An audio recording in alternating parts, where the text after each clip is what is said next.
So hello everyone, good evening सभी को। उम्मीद करता हूँ मेरी वॉइस प्रॉपर आ रही होगी सभी तक। एक बार कंफर्म कर देंगे।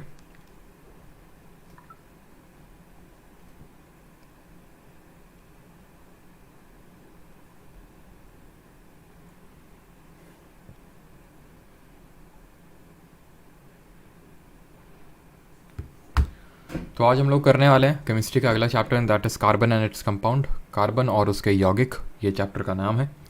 इम्पॉर्टेंट चैप्टर है और सारी चीज़ें इंपॉर्टेंट देखने वाले हैं। जैसे कि आप जानेंगे सैचुरेटेड कंपाउंड्स क्या होते हैं, सैचुरेटेड हाइड्रोकार्बन्स क्या होते हैं, अनसैचुरेटेड हाइड्रोकार्बन्स क्या होते हैं, कैटिनेशन क्या होता है, ये किस फ्लेम से बर्न करते हैं, कैसे हम फॉर्मूला लिखते हैं, और जो डिफरेंट तरह के आपके क्वेश्चंस पूछे गए एग्ज़ाम में वो भी देखने वाले हैं।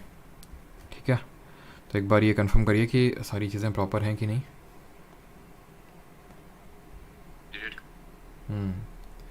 जय हिंद सौरभ, सोनिया, आनंद, अनुरुद्ध, कृतिका,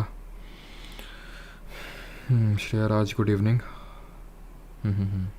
चलिए, सब क्लियर। ओके, तो स्टार्ट करते हैं। Carbon and its compound. अब कार्बन के बारे में पढ़ क्यों, मतलब ये ऐसा इतना स्पेशल क्यों है? इतने सारे 118 एलिमेंट्स हैं पीरियोडिक टेबल में, कार्बन में ऐसा क्या स्पेशल है? तो सबसे पहली बात तो कार्बन स्पेशल क्यों है, उसकी स्पेशलिटी कहाँ से आती है, उसको डिस्कस करेंगे। बट बिफोर दैट, कार्बन जल्दी से बताइए कि हमारे एटमॉस्फेयर में कितना प्रेजेंट है, कितना कार्बन हमारे एटमॉस्फेयर में है, कितना हमारे अर्थ की क्रस्ट में है, जल्दी से बताइए। ये ज्योग्राफी में दोनों चीज़ें हम देख चुके हैं, रिकॉल करिए जल्दी से, कितना मैंने आपको बताया था। तो एटमॉस्फेयर में कुछ हमारा 0.036% है। और अगर अर्थ क्रस्ट में बात करें, जहाँ पे सबसे ज़्यादा अबंडेंट एलिमेंट हमारा ऑक्सीजन है, यहाँ पे है ना, OCl करके याद किया था, और यहाँ पे नाइट्रोजन है 78% एटमॉस्फेयर में। कार्बन इतना अबंडेंट है हमारे ठीक है, एटमॉस्फेयर में तो 0.036% है, अर्थ क्रस्ट में 0.02% है। बट अगर हम इन जनरल बात करें, जितनी भी आप चीज़ें देखते हैं, जितनी चीज़ें मतलब आपकी बुक हो गई, ठीक है, आपका पेन हो गया, आपकी टेबल हो गई, ठीक है, ऑलमोस्ट सारी चीज़ें कार्बन से बनी हुई है, कार्बन है उसमें। आप भी कार्बन के बने हुए हैं, यानी हम सभी ह्यूमंस भी कार्बन के बने हुए हैं। तो कार्बन इतना अबंडेंट है पूरे हमारे जो भी अराउंड, जितनी भी चीज़ें हम देख पाते हैं अपने लाइफ के अराउंड, कितना इतना ज़्यादा अबंडेंट है कार्बन। कुछ तो कारण होगा कि क्यों कार्बन ही है, क्यों हमें यहाँ पे सिलिकन नहीं दिख जाता है, क्यों हमें नाइट्रोजन या फिर क्यों कोई एक पर्टिकुलर और एलिमेंट नहीं दिख जाता है बट कार्बन दिखता है। कार्बन की जो यूनिक प्रॉपर्टी आती है वो इसलिए आती है बिकॉज जो कार्बन है, इसका अगर हम एटॉमिक नंबर बात करें, तो इसका एटॉमिक नंबर होता है 6। अभी 6 एटॉमिक नंबर का अगर मैं देखने जाऊं इलेक्ट्रॉनिक कॉन्फ़िगरेशन, तो कितना होगा? 2,4, ये तो होगा 2,4। अब अगर आप एक चीज़ को ध्यान से ऑब्जर्व करो, जैसे कि अगर मैं एल्कली मेटल लूँ, एल्कली मेटल से मेरा मतलब है कि मैंने ले लिया लिथियम को, सोडियम को, पोटेशियम को, रुबीडियम को, सीजियम को, फ्रांशियम को। इन सब में वैलेंस शेल में 1 इलेक्ट्रॉन है, तो इनकी वैलेंसी 1 होगी। 1 को लूज़ कर देंगे, वैलेंसी 1 हो गई। हेलोजन्स की अगर इसी तरह से बात करें, हेलोजन के साथ क्या है, इनके वैलेंस शेल में 7 इलेक्ट्रॉन्स हैं। वैलेंस शेल में जो आखिरी शेल है उसमें 7 इलेक्ट्रॉन्स हैं, तो 1 को ले लेंगे तो इनकी जो वैलेंसी वो 1 हो जाएगी, इनकी ऑक्टेट कंप्लीट हो जाएगी, because at the end of the day octet complete करनी है। तो एल्कली मेटल अपना एक इलेक्ट्रॉन लूज़ करके इस अपनी ऑक्टेट को कंप्लीट करेंगे, और जो हेलोजन्स हैं वो 1 इलेक्ट्रॉन को गेन करके अपनी ऑक्टेट को कंप्लीट करेंगे। दैट मीन्स कि दोनों की जो वैलेंसी होगी वो 1 होगी, है ना। ऐसे ही अगर हम कंपेयर करें चैल्कोजेंस को, जो ऑक्सीजन फैमिली है, को अल्कलाइन अर्थ मेटल जो सेकंड ग्रुप है हमारा, दोनों की वैलेंसी 2 होगी। लेकिन ऐसा हमें कार्बन या फिर उसकी फैमिली के साथ नहीं मिलता है कि सेम हो, बिकॉज इनकी जगह, जैसे कि कार्बन की अगर हम बात करें, तो कार्बन की जो फैमिली होती है, ये लोग 14th ग्रुप से बिलोंग करते हैं। तो कार्बन होता है ऐसे, कार्बन के नीचे सिलिकन होता है, फिर जर्मेनियम होता है, फिर एसेटिन होता है, लेड होता है, एंड सो ऑन। सबकी वैलेंस शेल में 4 इलेक्ट्रॉन्स हैं। अब ये लोग कंफ्यूज रहते हैं कि हम 4 इलेक्ट्रॉन लें कि 4 इलेक्ट्रॉन दें, इसके बारे में चर्चा मैंने पहले भी करी थी। ये लोग कंफ्यूज रहते हैं कि 4 इलेक्ट्रॉन लेके अपनी ऑक्टेट को कंप्लीट कर लें, ठीक है, अपनी जो एल शेल है, बिकॉज ये के शेल है, ये एल शेल है, तो अगर 4 इलेक्ट्रॉन लेंगे तो 8 कंप्लीट हो जाएगा, ऑक्टेट कंप्लीट हो जाएगा, और अगर लूज़ कर देंगे तो के शेल कंप्लीट हो जाएगी 2। तो इसी वजह से अगर ये लूज़ करेंगे तो ये C4 नेगेटिव बन जाएगा, और अगर ये मतलब सॉरी लूज़ करेंगे तो C4 पॉजिटिव बन जाएगा, और अगर यहाँ पे अगर वो लूज़ करता है सॉरी गेन करता है तो C4 नेगेटिव। तो ये जो है क्या करता है, शेयरिंग कर लेता है, ये इलेक्ट्रॉन्स की शेयरिंग कर लेता है दूसरे से।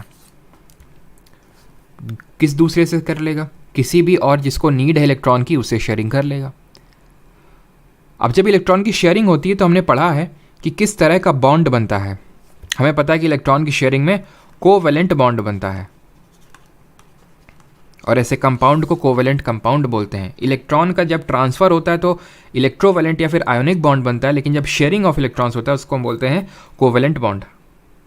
ठीक, अब ये सिर्फ एक लौता ऐसा कोई कार्बन नहीं है जो मतलब कोवेलेंट बॉन्ड बनाता हो। शेयरिंग और भी चीज़ों में होती है, और भी हमारे एलिमेंट है, जैसे हाइड्रोजन है, एक इलेक्ट्रॉन है, हाइड्रोजन है, एक इलेक्ट्रॉन है, शेयरिंग हो जाएगी और इस तरह से एक बॉन्ड बन जाएगा, इस तरह से एक बॉन्ड बन जाएगा, हाइड्रोजन हाइड्रोजन के बीच में एक कोवेलेंट बॉन्ड बन गया। इसी तरह से अगर मैं ऑक्सीजन के मॉलिक्यूल को ले लूँ तो ऑक्सीजन के साथ क्या है, ऑक्सीजन का एटॉमिक नंबर 8 होता है, तो 2,6 इसका इलेक्ट्रॉनिक कॉन्फ़िगरेशन होगा, यानी वैलेंस शेल में 6 इलेक्ट्रॉन होंगे, तो 6 इलेक्ट्रॉन मैं इसके अराउंड बना लेता हूँ। ऐसे एक दूसरा ऑक्सीजन होगा, उसके अराउंड भी 6 होंगे। ठीक है, अब 6 हैं तो क्या होगा, इसको कितने की रिक्वायरमेंट है, दोनों ऑक्सीजन को 2-2 की रिक्वायरमेंट है। तो अगर 2 ले लेगा ये, इससे दोनों आपस में 2-2 शेयर कर लेंगे तो दोनों की ऑक्टेट कंप्लीट हो जाएगी। इस वजह से ये इलेक्ट्रॉन डॉट स्ट्रक्चर बनाया मैंने किसका, ऑक्सीजन का। तो इसका ऑक्सीजन का जो बॉन्डिंग हो जाता है वो इस तरह से बन जाता है। ऐसे ही नाइट्रोजन की अगर हम बात कर लें तो नाइट्रोजन का एटॉमिक नंबर कितना होता है, 7, तो 2,5 का मतलब है कि आप ऐसे समझ सकते हैं कि 2 इलेक्ट्रॉन इधर पे होंगे और 3 इलेक्ट्रॉन मैं ऐसे ड्रॉ कर लेता हूँ। ठीक है, 3 इलेक्ट्रॉन मैंने ऐसे ड्रॉ कर लिए, चाहे डॉट से ड्रॉ करो चाहे क्रॉस से ड्रॉ करो, वही सेम चीज़ आपकी इलेक्ट्रॉन्स को ही दिखा रही हैं। तो अभी 3 आपस में शेयर कर लेंगे, दोनों की ऑक्टेट कंप्लीट हो जाएगी, तो N ट्रिपल बॉन्ड N बन जाता है। तो यानी कि एक बॉन्ड के एंड्स में 2 इलेक्ट्रॉन लगे हुए होते हैं, ऐसे समझिए। ये बात आपको समझ में आई। तो घुमा फिरा के मैं आपको ये बताना चाह रहा हूँ कि सिर्फ कार्बन कोवेलेंट नहीं कोवेलेंट बॉन्ड बनाता है, और भी बनाते हैं सहसंयोजी आबंध, और वो मैंने आपको एग्जाम्पल दर्शाया। ठीक, तो बाकी भी बना लेते हैं, ठीक है, और कार्बन भी बना लेता है, ठीक है, बट कार्बन की प्रॉपर्टी की वो बाकियों के साथ ही बना लेता है। जैसे कि कार्बन हाइड्रोजन के साथ बना लेगा, ऑक्सीजन के साथ बनाएगा, कार्बन खुद के साथ बना लेगा। और कार्बन जब खुद के साथ बनाता रहता है, अभी मैं डाउट भी लूँगा, ठीक है, तो रुक जाइए सारे, अभी मैं डाउट्स भी लूँगा, ठीक है। तो कार्बन इस तरह से प्रॉपर्टी शो करता है, राइट। तो अब ये अगर हम बात करें तो जो कोवेलेंट कंपाउंड होते हैं, इलेक्ट्रोवेलेंट कंपाउंड्स, अगर इनको हम कंपेयर करें तो इनका मेल्टिंग पॉइंट और बॉइलिंग पॉइंट और ये इनकी स्ट्रेंथ के बारे में अगर हम डिस्कशन करें तो कैसा होगा, तो स्ट्रेंथ जो होगी वो वीक होगी। ठीक है, इलेक्ट्रोवेलेंट बॉन्ड के कंपैरिजन में ये जो बॉन्ड होते हैं वो वीक होते हैं। अब क्योंकि वीक होते हैं तोड़ना आसान है, तो इनका जो मेल्टिंग और बॉइलिंग पॉइंट है वो भी लो होगा। तो लो मेल्टिंग पॉइंट और लो बॉइलिंग पॉइंट आपको देखने को मिलेगा। अब बिफोर प्रोसीडिंग थोड़ा सा एलेट्रोप्स ऑफ कार्बन नहीं देखते हैं, रुक जाइए, एलेट्रोप्स ऑफ कार्बन नहीं देखेंगे, वर्सेटाइल नेचर ऑफ कार्बन देखेंगे, थोड़ी सी कॉन्टिन्यूटी ताकि बरकरार रहे। वर्सेटाइल नेचर, वर्सेटाइल का मतलब है बहुमुखी प्रतिभा वाला। बहुमुखी प्रतिभा है तभी तो सारी चीज़ों में कार्बन कार्बन है। और अभी हम पढ़ेंगे क्यों है बहुमुखी प्रतिभा। इसकी क्या बहुमुखी प्रतिभा, ये है कि ये कैटिनेशन की प्रॉपर्टी शो करता है, ये कैटिनेशन की प्रॉपर्टी को शो करता है। ये कैटिनेशन की प्रॉपर्टी क्या होती है, कैटिनेशन का मतलब होता है कि अपने साथ ही बॉन्ड बनाना, दैट इज यूनिक एबिलिटी, इसको मैं बोल सकता हूँ, it is kind of a unique ability to form bonds with other carbon atom, with other carbon atom giving rise to large molecule. इससे बड़े बड़े मॉलिक्यूल बन जाते हैं, बड़े बड़े मॉलिक्यूल बन जाते हैं, जैसे carbon carbon carbon carbon carbon, ऐसे करके पूरी चेन बन जाती है। ठीक, अब ये बात ये आती है कि कार्बन की फैमिली से ये लोग भी बिलोंग कर रहे हैं। कौन बिलोंग कर रहा है, सिलिकॉन भी बिलोंग कर रहा है, जर्मेनियम भी है, ये भी है, इनके भी वैलेंस शेल में 4 इलेक्ट्रॉन है। माना कि जो कार्बन है उसके वैलेंस शेल में 4 इलेक्ट्रॉन है, तो वो कन्फ्यूजन में रहता है कि 4 लें कि 4 दें। इस वजह से वो यूनिक प्रॉपर्टी शो करता है, कोवेलेंट बॉन्ड बनाता है और यूनिक प्रॉपर्टी शो करता है। ये सब क्यों नहीं करते हैं, कारण इसका एक है, अगर आपसे पूछ ले, कारण इसका ये है due to small size of carbon atom, small size of carbon atom. जब हम कल मॉर्निंग में पीरियोडिक टेबल पढ़ेंगे तो वहाँ देखेंगे कि जब हम किसी ग्रुप में नीचे जाते हैं तो साइज़ बढ़ता रहता है एटम का।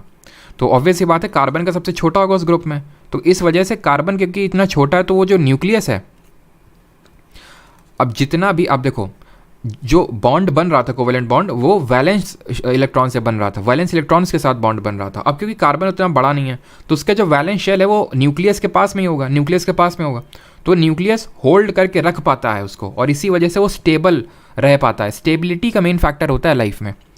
जो स्टेबल नहीं है, जो रिएक्टिव बहुत ज़्यादा छोटी छोटी चीज़ों में रिएक्ट करता है, उसका क्या होता है, उसको ज़्यादा लंबे समय तक टिक नहीं पाता है। सिंपल ऐसे एलिमेंट के साथ भी होता है कि जो बहुत ज़्यादा रिएक्टिव होता है, जैसे सिलिकॉन है हमारा, वो बहुत ज़्यादा रिएक्टिव है, वो भी कोशिश करता है, ट्राई करता है कि सिलिकॉन बनाए, लेकिन एक पॉइंट के बियॉन्ड वो रिएक्टिव बहुत है तो टिक नहीं पाता है लंबा। स्टेबिलिटी चाहिए, स्टेबिलिटी इसके पास है क्योंकि वो न्यूक्लियस के पास इसका वैलेंस इलेक्ट्रॉन बॉन्ड है तो बॉन्ड रिलेटिवली स्ट्रांग होता है।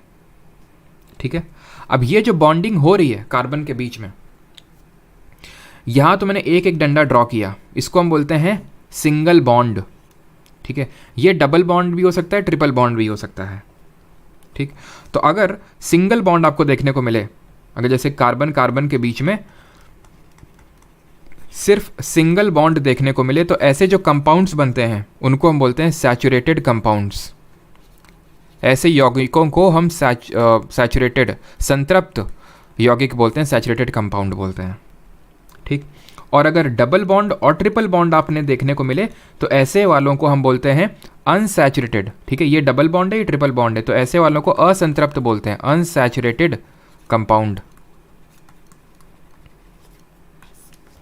क्लियर है यहाँ तक सभी को? किसी को कोई डाउट पहले बताइए जल्दी से, किसी को यहाँ तक कोई डाउट तो नहीं है सैचुरेटेड और अनसैचुरेटेड में? तब हम लोग आगे बढ़ें।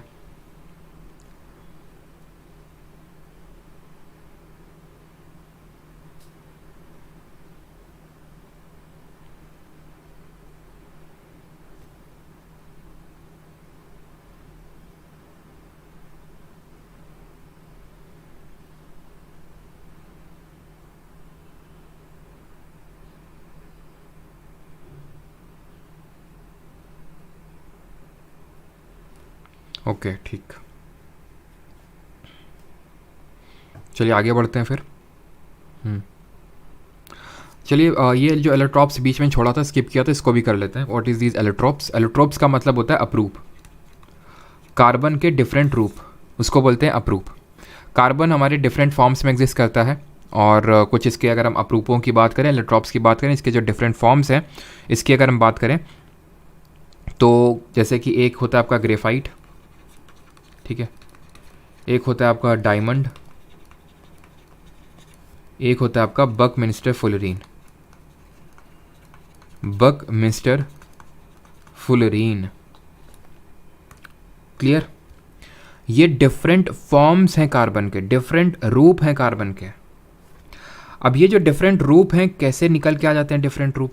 ये ऐसे निकल के आ जाते हैं जब कार्बन कार्बन में बॉन्डिंग जो होती है वो डिफरेंट तरह से होती है तो इसके डिफरेंट रूप निकल के आ जाते हैं जो डिफरेंट तरह की प्रॉपर्टीज़, खासकर फिजिकल प्रॉपर्टीज़ शो करते हैं। कि जैसे डायमंड और ग्रेफाइट दोनों ही कार्बन एटम्स के बने हुए हैं, लेकिन बॉन्डिंग का इस तरह से अंतर है कि यहाँ पे एक carbon atom 3 other carbon atom से बॉन्डेड होता है, यहाँ पे क्या होता है, एक carbon atom 4 other carbon atom से बॉन्डेड होता है। और यही चीज़ जो है डिफरेंस इन प्रॉपर्टी को शो कर देता है। जैसे कि अगर मैं ग्रेफाइट में बात करूँ तो कुछ इस तरह से बॉन्डिंग होती है, जैसे ये कार्बन है, ये कार्बन, इधर कार्बन और ये कार्बन इस तरह से, ठीक है, ये कार्बन इस तरह से, फिर फर्दर ये जो कार्बन है ये बॉन्डेड होगा, इस तरह से एक कार्बन होगा, इस तरह से एक कार्बन होगा। तो देख सकते हैं इस तरह की कुछ बॉन्डिंग होती है। डायमंड में अलग तरह की बॉन्डिंग होती है, डायमंड में इस तरह की बॉन्डिंग होती है, सी, ठीक है, सी यहाँ पे अटैच होगा, सी यहाँ पे और सी यहाँ पे। तो आप देख सकते हैं एक carbon atom 4 other carbon atom से बॉन्डेड है। इसी वजह से इन दोनों की फिजिकल प्रॉपर्टीज़ में बहुत बड़ा डिफरेंस देखने को मिलता है। जैसे कि अगर मैं बात करूँ, जो हम लोग ये पढ़ चुके हैं मेटल और नॉन मेटल में कि diamond is the hardest substance known, it is the hardest substance known. वहीं अगर हम बात करें ग्रेफाइट तो ये स्लिपरी होता है, देख सकते हैं दोनों ही कार्बन के बने हुए हैं बट ये इतना हार्ड है और ये इतना स्लिपरी है। जो ग्रेफाइट है आपका, it is a good conductor of electricity, ये इलेक्ट्रिसिटी को कंडक्ट करता है, बट डायमंड नहीं करता है, ठीक है, डायमंड नहीं करता है। तो ये चीज़ आपको पता होना चाहिए। और डायमंड आपको पता है कैसे मिलते हैं, डायमंड सिंथेटिकली भी बनते हैं। जैसे कि अगर मान लेते हैं जो प्योर कार्बन एटम है ना, प्योर कार्बन, उसको अगर हम बहुत ज़्यादा प्रेशर और टेम्परेचर दें उसमें, तो हमें आर्टिफिशियल डायमंड इस तरह से सिंथेसाइज किए जाते हैं, जो कि नेचुरल डायमंड से बहुत ज़्यादा कुछ अलग होते नहीं हैं, ठीक है।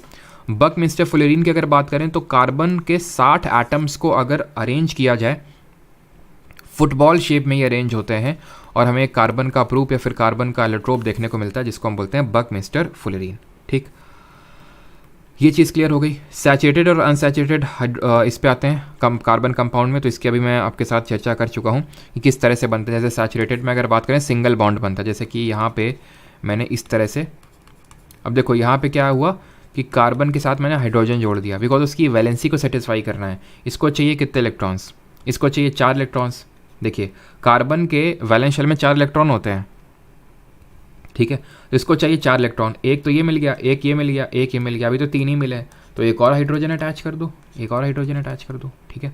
ये क्या बन गया, सैचुरेटेड कंपाउंड वो बन गया। लेकिन फॉर एग्जांपल मान लेते हैं 2 ही हाइड्रोजन रखते हैं, सिर्फ 2 ही हाइड्रोजन रखते हैं, ठीक है। अब इसकी वैलेंसी को तो ये सेटिस्फाई करेगा, 4 इलेक्ट्रॉन तो इसको चाहिए, हाइड्रोजन है नहीं, अब हाइड्रोजन नहीं है तो ये आपस में दोनों कार्बन अब 2-2 इलेक्ट्रॉन शेयर कर लेंगे, ठीक है। तो देख सकते हैं इसको चारों, एक कार्बन को 4 मिल गए, 1 2 3 4, इसको बोल देंगे अनसैचुरेटेड हाइड्रोकार्बन। ये इसको बोलते हैं हम लोग एल्केन। अभी हम वो सब कुछ पढ़ेंगे कि क्या हम प्रीफिक्स और क्या सफिक्स यूज़ करते हैं। जैसे कि अगर हम बात करें जो सैचुरेटेड होता है उसके लिए हम एन सफिक्स का यूज़ करते हैं। जैसे यहाँ पे मैंने आपको बताया था कि सिंगल बॉन्ड बनता है, तो इसके लिए हम एन का यूज़ करते हैं, एन सफिक्स का। इसके लिए यूज़ करते हैं इन सफिक्स का, और इसके लिए यूज़ करते हैं आइन सफिक्स का। एन, इन और आइन, इन सफिक्सेस का हम यूज़ करते हैं। और अगर हमें निकालना हो, पता करना हो कि कोई पर्टिकुलर जो हाइड्रोकार्बन है, अब मैंने एक टर्म यूज़ किया हाइड्रोकार्बन। हाइड्रोकार्बन का मतलब क्या है, जो वो यौगिक, जो वो कंपाउंड जिसमें कार्बन हो और हाइड्रोजन हो, उसको हम हाइड्रोकार्बन बोलते हैं। अब जो एल्केन होता है उसका जनरल फार्मूला आपको पता होना चाहिए कि अगर हमें कोई हाइड्रोकार्बन पता करना है कि वो एल्केन होगा, एल्कीन होगा या फिर एल्काइन होगा, तो हम कैसे पता करेंगे। तो एल्केन का जो जनरल फार्मूला होता है CnH2n+2 होता है। एल्कीन की अगर हम जनरल फार्मूले की बात करें तो इसका जनरल फार्मूला होता है CnH2n बस। और एल्काइन का जो जनरल फार्मूला होता है वो होता है CnH2n-2, ठीक, ये इसका फार्मूला होता है। अब यहाँ पे आप ध्यान से देखिए, यहाँ पे क्या हुआ, डबल बॉन्ड जुड़ गया, ठीक है, डबल बॉन्ड, और ये बन गया आपका ईन, एल्कीन बन गया, एल्कीन बन गया, तो ये अनसैचुरेटेड है आपका। ऐसे ही आप एल्काइन भी बना सकते हैं। जैसे कि कार्बन के बीच में अगर आप 3 बॉन्ड जोड़ दें, आप 3 जोड़ दिया तो सिर्फ एक ही हाइड्रोजन आप जोड़ेंगे, ठीक है, और ये बन गया आपका एल्काइन। अब यहाँ पे ध्यान से देखिए कितने कार्बन एटम हैं, 2 हैं, 2 हैं, और ये क्योंकि आपका एक एल्केन है तो इसका फॉर्मूला लिख सकते हैं आराम से। अगर मान लेते हैं कि कोई एल्केन है जिसमें 2 कार्बन एटम है, तो हमें पता है एल्केन का फॉर्मूला होता है CnH2n+2, ठीक है। तो n की जगह आपने 2 रखा और n की जगह फिर से 2 रखा, तो क्या हो जाएगा आपका C2H6, C2H6, क्लियर। ये हो जाएगा आपका फॉर्मूला एल्केन का। अब इस एल्केन को हम किस तरह से नामकरण करेंगे वो भी सीखेंगे कि इसको हम एथेन बोलेंगे, इसको प्रोपेन बोलेंगे, किसको ब्यूटेन बोलेंगे, सारी चीज़ें अभी इसको भी सीखते हैं। लेकिन आई होप यहाँ तक सभी को क्लियर होगा किस तरह से नॉमेनक्लेचर करते हैं, उस पर भी अभी आएंगे। या फिर चलिए सीख ही लेते हैं कैसे नॉमेनक्लेचर और चेन, ब्रांचेस एंड रिंग्स। एक सेकेंड रुकिएगा, यहाँ पे मैं एक स्लाइड क्रिएट कर लेता हूँ और यहाँ पे हम पहले नॉमेनक्लेचर सीख लेते हैं एंड देन बेसिक सीख लेते हैं। बाकी तो अभी आगे भी हम लोग यहाँ पे मैंने अटैच कर रखा है तो उसमें भी सीखेंगे, ठीक है। चलिए नॉमेनक्लेचर देखिए किस तरह से किया जाता है, वो सीखते हैं कि किस तरह से हम किसी कार्बन के यौगिक को नामकरण करते हैं, किस तरह उसका नाम रखते हैं। तो नॉमेनक्लेचर की अगर बात करेंगे तो अगर एक कार्बन एटम होगा तो उसको हम मेथ बोलते हैं, ठीक है। 2 कार्बन एटम होंगे, किसी भी मान ले कोई भी हाइड्रोकार्बन है उसमें 2 कार्बन एटम होंगे तो उसको हम प्रोप बोलेंगे, ठीक है, प्रोप बोल रहा हूँ, इथ, ठीक है।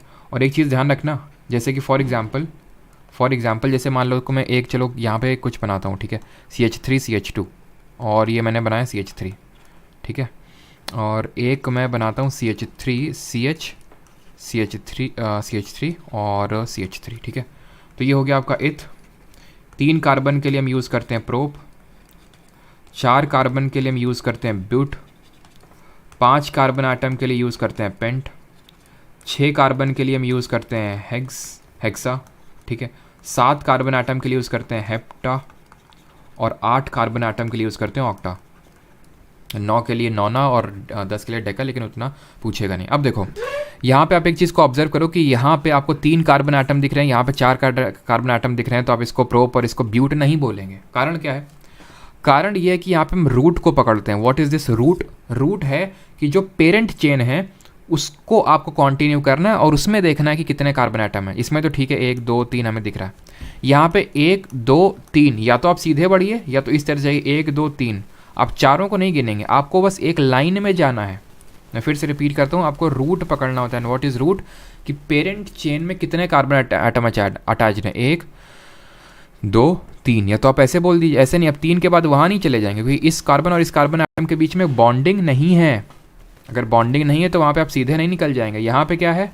यहाँ पे 1 2 और 3, ठीक है, तो 3 कार्बन आइटम है यहाँ पे, तो इसको हम प्रॉप ही बोलेंगे, ठीक है, ब्यूट नहीं बोल देंगे।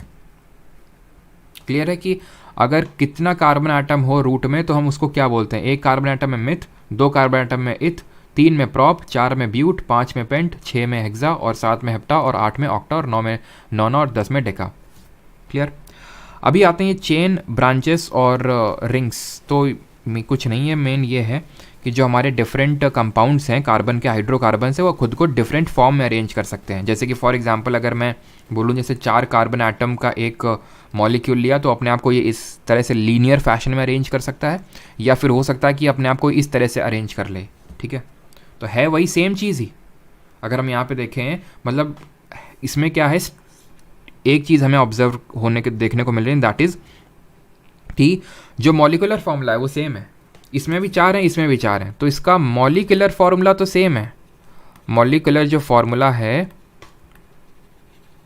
वो सेम है यहाँ पे, बट जो स्ट्रक्चर है वो डिफरेंट है। जो स्ट्रक्चर है दैट इज़ डिफरेंट। और ऐसे कंपाउंड्स जहाँ पे मॉलिकुलर फॉर्मूला सेम होता है और स्ट्रक्चरल फॉर्मूला डिफरेंट होता है, these are called as isomers. तो व्हाट आर आइसोमर्स? आइसोमर्स होते हैं आपके कंपाउंड्स, ठीक है, with compounds with identical molecular formula but different structural formula, इनको बोलते हैं हम आइसोमर्स, ठीक है। तो जो हमारे डिफरेंट हाइड्रोकार्बन से खुद को किसी भी फैशन में अरेंज कर सकते हैं, हो सकता है ये खुद को इस तरह से खुद को चेन के फॉर्म में अरेंज कर लें, साइक्लिकल फॉर्म में अरेंज कर लें। अगर ये खुद को साइक्लिकल फॉर्म में अरेंज कर रहे हैं, जैसे इसको हम बोलते हैं साइक्लोहेक्सेन। अब हमने हेक्स वर्ड का क्यों यूज़ किया? बिकॉज 6 कार्बन आइटम है इसमें। साइक्लो वर्ड का क्यों यूज़ किया? बिकॉज ये साइकिल के फॉर्म में, तो जो साइक्लिकल कंपाउंड होते हैं वहाँ पे हम साइक्लो वर्ड का यूज़ कर देते हैं। एन सफिक्स का यूज़ क्यों किया? बिकॉज यहाँ पे कहीं पे भी हमें डबल बॉन्ड नहीं दिख रहा जो हम ईन का यूज़ करें, कहीं पे भी ट्रिपल बॉन्ड का नहीं दिख रहा है जहाँ पे हम आइन का यूज़ करें, ठीक है। तो आपका साइक्लोहेक्सेन हो जाएगा जो कि सैचुरेटेड है, बिकॉज यहाँ पे सिंगल बॉन्ड है। जो हमारे साइक्लिकल कंपाउंड होते हैं, साइक्लिकल होते हैं, उनको एक जनरल फॉर्मूले से रिप्रेजेंट किया जाता है CnH2n।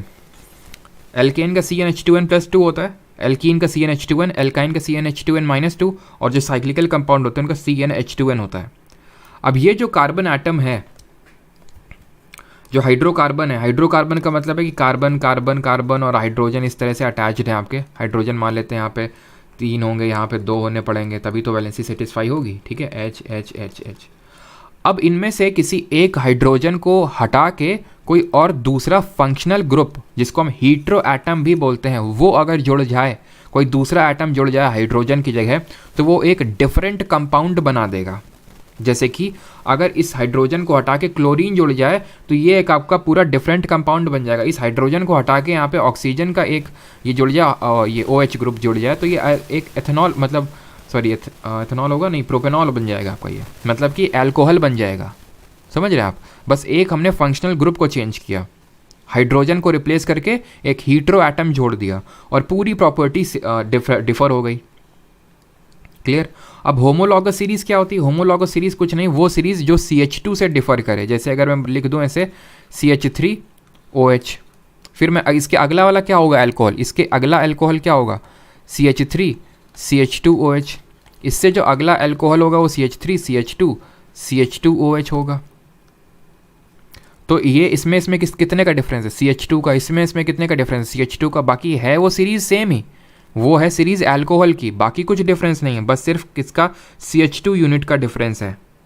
This is called as homologous series. और यहाँ पे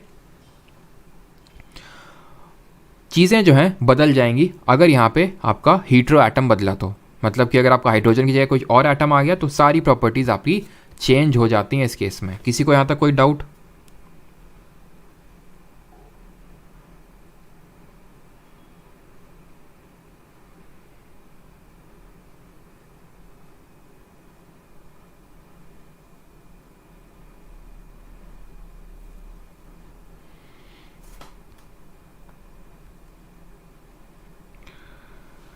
मेथनॉल सर इसकी सारी क्लासेस कहाँ से मिल जाएंगी? एप्लीकेशन में मिलेंगी आकाश, है ना? ओके ठीक है, आगे बढ़ें। तो मतलब इसकी यहाँ पे होमोलॉगस सीरीज़ की आपकी केमिकल प्रॉपर्टीज़ भी सेम रहेंगी, इस चीज़ को ध्यान रखिएगा, ठीक है? जो केमिकल प्रॉपर्टीज़ हैं वो सेम रहेंगी होमोलॉगस सीरीज़ में। अब आते हैं नॉमेनक्लेचर किस तरह से कार्बन कंपाउंड्स का करते हैं वो समझिए। तो एक चीज़ तो मैंने आपको समझाई कि किस तरह से सफिक्स का यूज़ करते हैं, ठीक है, सॉरी प्रीफिक्स का यूज़ करते हैं। प्रीफिक्स मतलब जो पहले जोड़ा जाता है कि भाई मिथ एक कार्बन एटम, इथ दो कार्बन एटम, प्रॉप तीन कार्बन एटम, ब्यूट चार कार्बन एटम, पेंट पाँच छः, इस तरह से हम सारी वो करते हैं। एल्केन कब हम बोलते हैं, कब एन का यूज़ करते हैं, कब ईन का यूज़ करते हैं और कब आइन का यूज़ करते हैं, वो भी मैंने आपको बता दिया, ठीक। ये सारी एन ईन आइन तब यूज़ करते हैं जब तक कोई एक हीट्रो एटम जुड़ा नहीं है। अगर जुड़ जाएगा तो हम जो सफिक्स है उसकी जगह हम यूज़ करेंगे, जैसे अगर OH जुड़ गया तो उसके लिए हम ऑल का यूज़ करते हैं। CHO जुड़ गया तो क्योंकि ये अल्डिहाइड ग्रुप होता है, CHO अल्डिहाइड ग्रुप होता है तो वहाँ अल का यूज़ करेंगे। C डबल बॉन्ड जुड़ गया तो वहाँ पे हम ओन का यूज़ करेंगे। C ट्रिपल बॉन्ड N जुड़ गया तो नाइट्राइल होता है, वो साइनाइड बोलते हैं, साइनो ग्रुप बोलते हैं। ये ईस्टर होता है। ईस्टर क्या होता है, जहाँ पे ऑक्सीजन के एक दोनों एंड में एक एक एल्काइल ग्रुप आपका अटैच रहता है, उसको हम बोलते हैं ईस्टर, सॉरी ईथर बोलते हैं। ईस्टर तो वो COOR होता है, ये ईथर होता है, ठीक है, ईथर। ईस्टर अभी आपका आएगा नीचे, आई थिंक, हाँ ये ईस्टर है, ठीक है, COOR। कार्बोक्सिलिक एसिड की अगर बात करें तो अगर COOH ग्रुप आपका जुड़ जाएगा फंक्शनल ग्रुप तो उसको हम ओइक एसिड बोलते हैं। और अगर ये आपको नहीं पढ़ना है, कार्बोक्सिलेट आयन नहीं पढ़ना है। ईस्टर देखिए COOR अगर ग्रुप जुड़ गया तो उसको हम O8 के नाम से जानते हैं, ये हमारा ईस्टर होता है, वहाँ पे हम O8 सफिक्स का यूज़ करते हैं। जो हमारे हेलोजेंस होते हैं, फ्लोरीन क्लोरीन ब्रोमीन, अगर ये जुड़ जाते हैं तो हम सफिक्स का यूज़ नहीं करते हैं, वहाँ हम प्रीफिक्स का यूज़ करने लगते हैं। जैसे फॉर एग्जांपल ये मेथेन है, ठीक है, ये मेथेन है और इसमें अगर हम क्लोरीन जोड़ देंगे तो इसको मेथ क्लोर ऐसा कुछ नहीं बोलेंगे, हम इसको क्लोरोमेथेन बोलेंगे, ठीक है, क्लोरोमेथेन। इसको हम क्लोरोप्रोपेन बोलेंगे। तो क्लोरो वर्ड यहाँ पे पहले यूज़ कर रहे हैं, बट बाकियों के केस में देखिए अल्कोहल, अल्डिहाइड, कीटोन और इन सब के ये बाद में यूज़ करेंगे। जैसे कि इसको बोलेंगे मेथेनॉल, इसको बोलेंगे प्रोपेनॉल, ऑल बाद में यूज़ कर रहे हैं, ठीक है। इसको बोलेंगे मेथेनोइक एसिड, ये sorry propanoic acid, sorry ethanoic, not propanoic, ethanoic. ये हो जाएगा आपका मेथेनोइक एसिड, HCOOH। ये हो जाएगा आपका मेथेनोइक एसिड, ओइक। ये क्या हो जाएगा आपका एथेनोइक एसिड, ओइक। ओइक को बाद में हम यूज़ कर रहे हैं, सफिक्स के तौर पे यूज़ कर रहे हैं, बट जब हम हेलोजेंस को अटैच करेंगे तो हम प्रीफिक्स के तौर पे उनको यूज़ करते हैं। क्लियर? अब यहाँ पे आपको ये देखने को मिल रहा है ब्यूटेन 2 ऑल।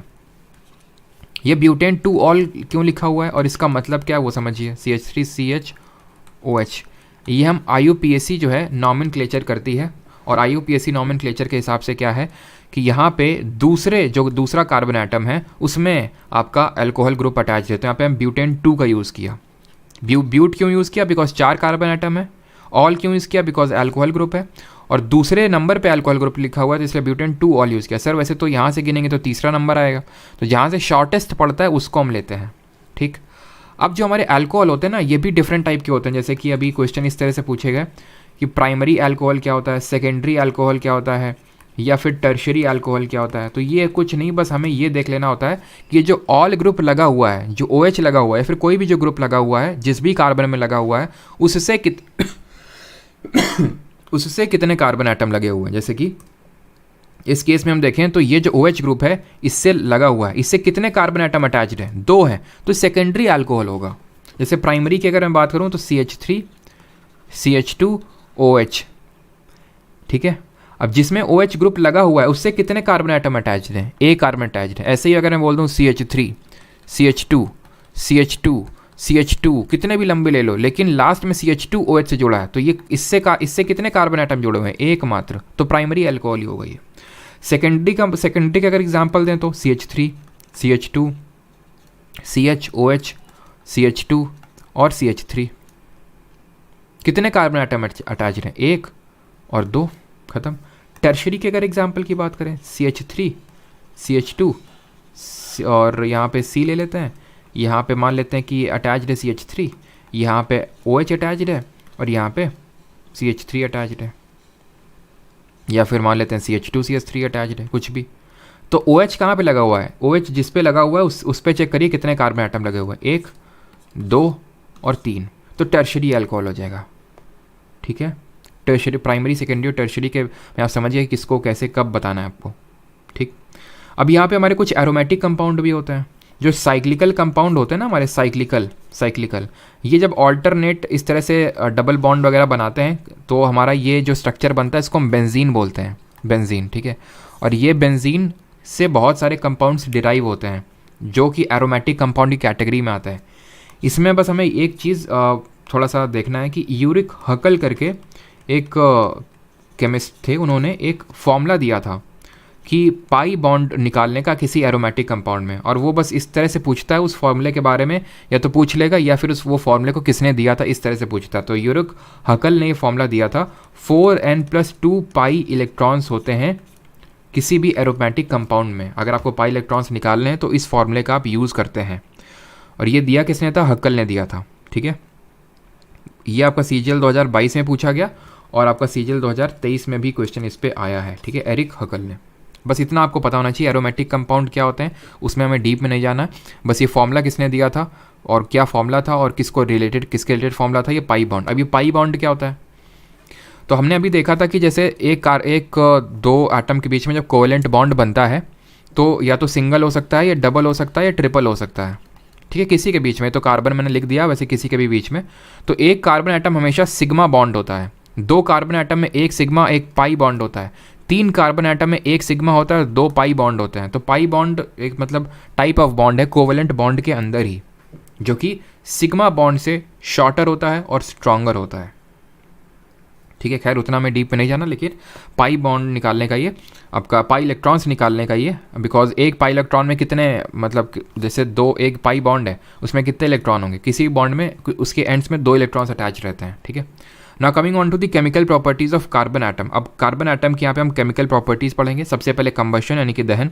कंबशन का मतलब होता है कि उसकी रिएक्शन ऑक्सीजन, मतलब उसको हीट करना, मतलब उसको एक तरह से जलाना हम बोल सकते हैं, उसको बोलते हैं कंबशन रिएक्शन, राइट, उसको जलाना। तो जब हम जलाते हैं किसी भी कार्बन के यौगिक को, कार्बन के कंपाउंड को, तो हमें क्या मिलता है वो देखते हैं। तो जैसे फॉर एग्जांपल ले लेते हैं यहाँ पे एथेनॉल CH3 CH2 OH, इसको हम क्या करते हैं, बर्न करते हैं, इसको हम कंबशन करते हैं इसका, तो हमें देखने को मिलता है CO2 H2O and heat and light. तो ध्यान रखना है ये रिएक्शन होगी आपकी ऊष्माक्षेपी यानी कि एक्सोथर्मिक रिएक्शन होगी।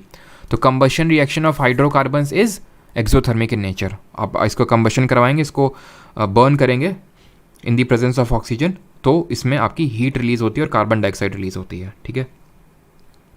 अब जब हम इनको बर्न करते हैं तो 2 तरह के हाइड्रोकार्बन्स होते हैं हमारे, एक तो सैचुरेटेड और दूसरे अनसैचुरेटेड। तो यहाँ पे इंपॉर्टेंट ये हो जाता है कि सैचुरेटेड वाले हाइड्रोकार्बन किस फ्लेम से बर्न करते हैं और अनसैचुरेटेड वाले किस फ्लेम से बर्न करते हैं। इस पर रिपीटेडली आपके एग्जाम में क्वेश्चंस आए हैं। तो सैचुरेटेड वाले बर्न करते हैं क्लियर फ्लेम से, क्लियर ब्लू फ्लेम निकलती है इनमें, ठीक है, क्लियर ब्लू फ्लेम। यहाँ अगर बात करेंगे अनसैचुरेटेड में तो येलो सूटी फ्लेम निकलती है। अब ये फ्लेम क्या होती है, तो जब आपकी कैंडल बर्न होती है ना, तो इस तरह से जो आप बनाते हो अपने फिगर में देखा होगा, इस तरह से जो लौ होती है उसको फ्लेम बोलते हैं। अभी किसी में फ्लेम आती क्यों है? जैसे कि फॉर एग्जांपल अगर आप कोयले को जलाओ तो उसमें फ्लेम नहीं आती है, वो बस लाल लाल दिखता है, इस तरह से उसमें फ्लेम नहीं आती है। रीज़न इसका ये है कि जब हम किसी कंपाउंड को जलाते हैं उसमें फ्लेम आ रही है, दैट मीन्स उसको जलाने पे कुछ गैस निकल रही है, कुछ गैस इवॉल्व हो रही है, कोई गैस इवॉल्व हो रही है, और वो जो गैस है वो एक तरह से हम बोल सकते हैं उस गैस का कलर है। वो जब गैस हीट अप होती है तो उस गैस का कलर है जिसकी वजह से वहाँ पे वो फ्लेम हमें दिख रही है। क्लियर है? तो इतनी चीज़ आपको पता होना चाहिए कि सैचुरेटेड और अनसैचुरेटेड। जैसे कि फॉर एग्जांपल जैसे हम जो घरों में अपना एलपीजी सिलेंडर यूज़ करते हैं, तो जो हमारा एलपीजी सिलेंडर होता है उसमें मेन जो उसके कॉन्स्टिट्यूएंट होते हैं वो प्रोपेन और ब्यूटेन होते हैं। जो एलपीजी सिलेंडर यूज़ करते हैं उसमें मेन जो कॉन्स्टिट्यूएंट होते हैं वो प्रोपेन और ब्यूटेन होती है। प्रोपेन ब्यूटेन मतलब एल्केन मतलब सैचुरेटेड। तो आपने देखा होगा घर में जो हमारे गैस चूल्हा जलते हैं वो एकदम क्लियर ब्लू फ्लेम से जलते हैं, ना कि येलो फ्लेम से जलते हैं, राइट? तो वो आपको पता होना चाहिए। अच्छा ये बताइए सीएनजी का मेन कॉन्स्टिट्यूएंट कौन सा हाइड्रोकार्बन होता है, कौन सी गैस होती है सीएनजी का? आगे बढ़ते हैं, ऑक्सीडेशन पे आते हैं। ऑक्सीडेशन क्या होता है? अभी तो वैसे हमने डिफरेंट टाइप ऑफ रिएक्शन वाला चैप्टर किया नहीं है, बट ऑक्सीडेशन का मतलब इतना तो आप समझ गए होंगे अभी तक कि ऑक्सीजन का जुड़ना। तो ऑक्सीडेशन रिएक्शन में जब हम करवाते हैं तो ऑक्सीजन जुड़ जाता है, सिंपल, ठीक है? तो यहाँ पे जो आंसर होगा आपका मीथेन होगा, ठीक है? मीथेन होगा आपका। सबका सही है।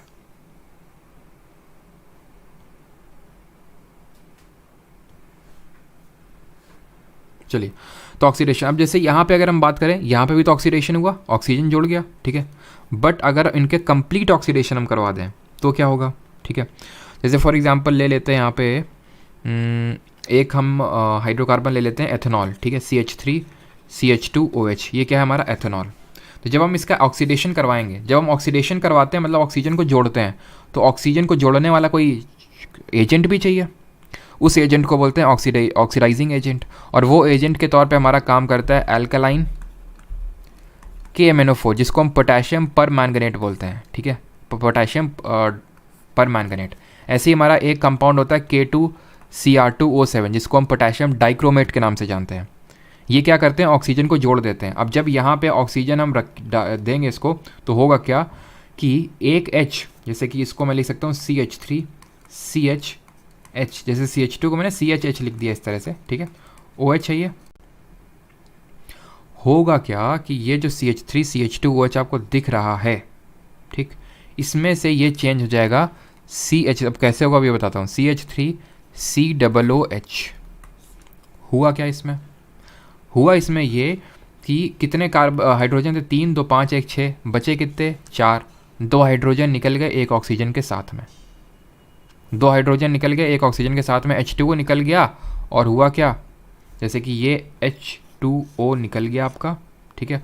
और 2 यहाँ पे ऑक्सीजन जुड़ गया, जिसकी वजह से बन गया यहाँ पे 2 ऑक्सीजन जुड़ गए, बिकॉज एल्कलाइन KMnO4 और जो पोटेशियम डाइक्रोमेट है दैट इज़ K2Cr2O7 बहुत ही पावरफुल स्ट्रॉन्ग ऑक्सीडाइजिंग एजेंट है, जिसकी वजह से ये ऑक्सीजन को जोड़ देंगे और इस एथेनॉल को या फिर इस अल्कोहल को इस एसिड में कन्वर्ट कर देंगे। एथेनॉल को, ये क्या है, एथेनॉल है। एथेनॉल क्यों है, एथ इसलिए बिकॉज 2 कार्बन एटम है। ऑल क्यों है, बिकॉज यहाँ पे functional group all OH attached है। ये एथेनोइक एसिड है। एथेनोइक क्यों है, बिकॉज एथ है, बिकॉज 2 कार्बन एटम है। और ओइक क्यों है, बिकॉज COOH ग्रुप है, और इसी को हम प्यार से एसिटिक एसिड भी बुला देते हैं, ठीक है? चलिए, तो अब पढ़ते हैं अगली reaction, that is addition reaction. Addition मतलब किसी चीज़ का जुड़ना। अब कोई भी चीज़ जुड़ सकती है, जैसे फॉर एग्जाम्पल अगर हम एडिशन रिएक्शन की अगर बात करें तो जो हमारे जैसे फॉर एग्जांपल अनसैचुरेटेड हाइड्रोकार्बन होते हैं, असंतृप्त जो हाइड्रोकार्बन होते हैं, ये जोड़ लेते हैं किसी हाइड्रोजन को in the presence of a catalyst like palladium, निकल अगर हम ले लेंगे तो अनसैचुरेटेड जो हाइड्रोकार्बन है, जैसे फॉर एग्जांपल यहाँ पे मैंने एक अनसैचुरेटेड हाइड्रोकार्बन ले लिया, ठीक है? ये अनसैचुरेटेड है। यहाँ पे हम क्या करेंगे, इसमें हाइड्रोजन जोड़ देंगे, बट हाइड्रोजन ऐसे तो जुड़ नहीं जाएगी, यहाँ पे हमें कैटलिस्ट लेना पड़ेगा। कैटलिस्ट वो होते हैं जो किसी रिएक्शन को फिजिबल मतलब और थोड़ा सा उसको फिजिबल बनाते हैं और थोड़ी सी उसमें तेज़ी लाते हैं, ठीक है? तो यहाँ पे हमें कैटलिस्ट के तौर पे चाहिए निकल या फिर पैलेडियम। ये हाइड्रोजन को इसमें जोड़ देगा, एक हाइड्रोजन इसको देगा, एक इसको देगा, और ये डबल बॉन्ड को सिंगल बॉन्ड में कन्वर्ट कर देगा। तो CR, ठीक है, पहले से अटैच्ड है R, यहाँ पे एक R और यहाँ पे एक R, हो क्या गया, हाइड्रोजन जोड़ गया, और यहाँ पे भी आपका हाइड्रोजन जोड़ गया। ये आपका क्या बना, अनसैचुरेटेड से सैचुरेटेड बन गया। जो हमारे अनसैचुरेटेड हाइड्रोकार्बन है, ये चीज़ ध्यान रखिएगा, जैसे कि हमारे यहाँ पे स्पेस नहीं है, चलो यहीं पे बता देते हैं कि जो हमारे फैट्स होते हैं ना, जो जनरली हम जो फैट्स कंज्यूम करते हैं, तो दो तरह के फैट्स होते हैं। एक तो एनिमल फैट जो एनिमल से डिराइव्ड होते हैं, वो सैचुरेटेड फैटी एसिड्स होते हैं, ठीक है, वो होते हैं आपके सैचुरेटेड, इसी को हम बोलते हैं हाइड्रोजनेशन रिएक्शन, ठीक है।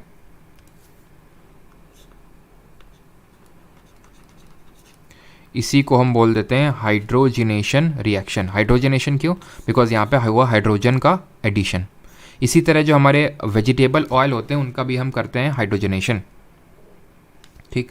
अब जो हमारे वेजिटेबल ऑयल होते हैं वो अनसैचुरेटेड हाइड्रोकार्बन होते हैं, लंबे लंबे उसके साथ लॉन्ग चेन होती हैं, और जो हमारे सैचुरेटेड होते हैं, ठीक है, ये सैचुरेटेड वाले होते हैं आपके, चल जाओ ही, ये होते हैं आपके एनिमल, ठीक है। एनिमल जो फैटी एसिड्स होते हैं, एनिमल फैट्स, वो सैचुरेटेड होते हैं, ठीक है। और जो आपके नेचुरली डिराइव्ड होते हैं, नेचुरली से मेरा मतलब है जैसे फॉर एग्जांपल वेजिटेबल ऑयल, ठीक है, जो वेजिटेबल ऑयल है वो होते हैं आपके अनसैचुरेटेड फैटी एसिड्स, ठीक है, अनसैचुरेटेड फैटी एसिड्स। और जो अनसैचुरेटेड फैटी एसिड्स होते हैं ये हेल्दियर होते हैं, ठीक है, these are healthier as compare to these saturated, ये उतने हेल्दी नहीं होते हैं, दीज आर अनहेल्दी, ठीक है। आगे बढ़ते हैं और अगली हमारी रिएक्शन है सब्स्टिट्यूशन रिएक्शन। सब्स्टिट्यूशन रिएक्शन की अगर हम बात करें तो जो जनरली हमारे सैचुरेटेड हाइड्रोकार्बन्स होते हैं वो अनरिएक्टिव होते हैं। ध्यान रखिएगा इस चीज़ को कि जो सैचुरेटेड हाइड्रोकार्बन्स होते हैं ये जनरली उतने ज़्यादा रिएक्टिव होते नहीं हैं, मतलब अनरिएक्टिव होते हैं, बहुत जल्दी फल्दी रिएक्ट नहीं करते हैं, ठीक है, और थोड़े से इनर टाइप होते हैं। लेकिन अगर इनको हम सनलाइट की प्रेजेंस दे दें, थोड़ा सा हीट वगैरह दे दें, तो ये रिएक्ट कर देते हैं और सब्स्टिट्यूट हो जाते हैं। जैसे कि यहाँ पे CH3 है, अगर हम इसकी रिएक्शन Cl2 क्लोरीन के साथ करवाऊंगा तो क्या होगा, एक हाइड्रोजन, सॉरी CH4 होगा, CH3 कैसे होगा ये, ठीक है, बिकॉज कार्बन की वैलेंसी तो 4 सेटिस्फाई होनी पड़ेगी ना, ठीक है। तो अगर हम बात करें यहाँ पे एक जो हाइड्रोजन है, जैसे कि इसको मैं इस तरह से रिप्रेजेंट कर सकता हूँ इस मेथेन को, ठीक है। तो यहाँ पे मैंने क्लोरीन लिया तो एक क्लोरीन जाएगा, इसको हटा के चलाएगा, HCl निकल जाएगा और एक क्लोरीन इसकी जगह पे आ जाएगा। दो क्लोरीन है, एक क्लोरीन जो है इस HCl को लेके निकल लेगा और एक क्लोरीन यहाँ पे अटैच हो जाएगा। तो ये जो हमारा यहाँ पे बन जाएगा कंपाउंड दैट इज CH3Cl, ठीक है, प्लस HCl निकल जाएगी, बट ये इन द प्रेजेंस ऑफ, ध्यान रखना आपको, सनलाइट की प्रेजेंस में होती है। ये रिएक्शन अगर हम फर्दर कंटिन्यू करते हैं तो पूरा जब सब्स्टिट्यूशन करवा देते हैं तो CHCl3 बन जाता है और इसी को हम बोलते हैं क्लोरोफॉर्म। क्लोरोफॉर्म क्या होता है हमारा, CHCl3, ट्राईक्लोरोमेथेन इसको बोलेंगे, बिकॉज 3 क्लोरीन है, ट्राईक्लोरो। और मेथेन, मेथ क्यों यूज़ किया, बिकॉज एक कार्बन एटम है, और एन क्यों यूज़ किया, बिकॉज हर जगह सिंगल बॉन्ड है। Now some important carbon atoms, ethanol और एथेनोइक एसिड कुछ इंपॉर्टेंट प्रॉपर्टीज शो करते हैं, उनके बारे में देख लेते हैं, ठीक है। अब जो हमारा एथेनॉल होता है, ठीक है, it is a kind of very good solvent होता है ये। एथेनॉल की अगर हम बात करें, यहाँ पे एथेनॉल लिख लेता हूँ मैं, एथेनॉल हमारा काफ़ी अच्छा सॉल्वेंट होता है। अब क्योंकि बहुत अच्छा सॉल्वेंट होता है तो इसको हम बहुत जगहों में यूज़ करते हैं, जैसे कि मेडिसिन वगैरह बनाने में। अगर आप याद करो, रिकॉल करो, तो हमने मिक्सचर वाले चैप्टर में देखा था टिंक्चर ऑफ आयोडीन, देखा था। टिंक्चर ऑफ आयोडीन क्या था, टिंक्चर ऑफ आयोडीन एक सोल्यूशन था जहाँ पे आयोडीन एज अ सल्यूट काम कर रहा था और सोल्यूशन के सॉल्वेंट के तौर पे या तो हम वाटर को ले रहे थे या फिर एथेनॉल को ले रहे थे, राइट। तो वो हमारा क्या था, टिंक्चर ऑफ आयोडीन। तो वहाँ पे हम एथेनॉल को यूज़ कर रहे थे और ये एंटीसेप्टिक बन रहा था। ऐसे अगर हम बात करें कफ सिरप में हमारा क्या यूज़ होता है, कफ सिरप में एथेनॉल यूज़ होता है। तभी आपने देखा होगा कि जो हमारे थोड़े नशेड़ी टाइप के लोग होते हैं, अगर उनको दारू नहीं मिलती है तो फिर वो क्या करते हैं, कफ सिरप ही चढ़ा जाते हैं, है ना। गांव में यही होता है। अगर जैसे बिहार वगैरह में क्या हुआ कि जब से ये बैन हुआ तो लोग कफ सिरप ही चढ़ाने लग गए, बिकॉज कफ सिरप में होता है एथेनॉल और वो एथेनॉल उनको नशा दे देता है, ठीक है। तो एथेनॉल एक्चुअल में जो कंज्यूम होता है, वो जो अल्कोहल होता है जो कंज्यूम करते हैं नशेड़ी लोग, तो वो एथेनॉल ही होता है। मेथेनॉल बहुत पॉइजनस होता है, उसको कंज्यूम नहीं किया जा सकता है, किया गया तो वो लीथल हो सकता है। लीथल तो ये भी हो सकता है अगर प्योर फॉर्मेट में एकदम बहुत स्मॉल क्वांटिटी, एकदम प्योर एथेनॉल अगर कंज्यूम किया गया, लीथल ये भी है। लेकिन इसको पहले से ही इसमें मिक्सिंग होती है और आपको पता है कि इस तरह से मिक्सिंग की जाती है ना। तो ये सब इस तरह से मिक्सिंग की जाती है ताकि हार्ड हो लेकिन ज़्यादा हार्ड ना हो। ये कैसा हार्ड है भाई, है मतलब हार्ड हो थोड़ा सा, है उतना हार्ड हो कि दो को दर्द सारे मिट जाए, लेकिन ऐसा ना हो कि हम ही मिट जाएं। इस तरह से यहाँ पे जो नशेड़ी टाइप के लोग होते हैं हमारे, ऐसे फंक्शन करते हैं। बाकी अगर हम बात करें यहाँ पे एथेनॉल की कुछ रिएक्शंस देख लेते हैं। जैसे एथेनॉल की अगर हम रिएक्शन करवाते हैं किसके साथ, एथेनॉल को मान लेते हैं कि हम कंसनट्रेटेड एथेनॉल को हम ले लेते हैं और इसको रिएक्शन करवाते हैं कंसनट्रेटेड H2SO4 से, ठीक है।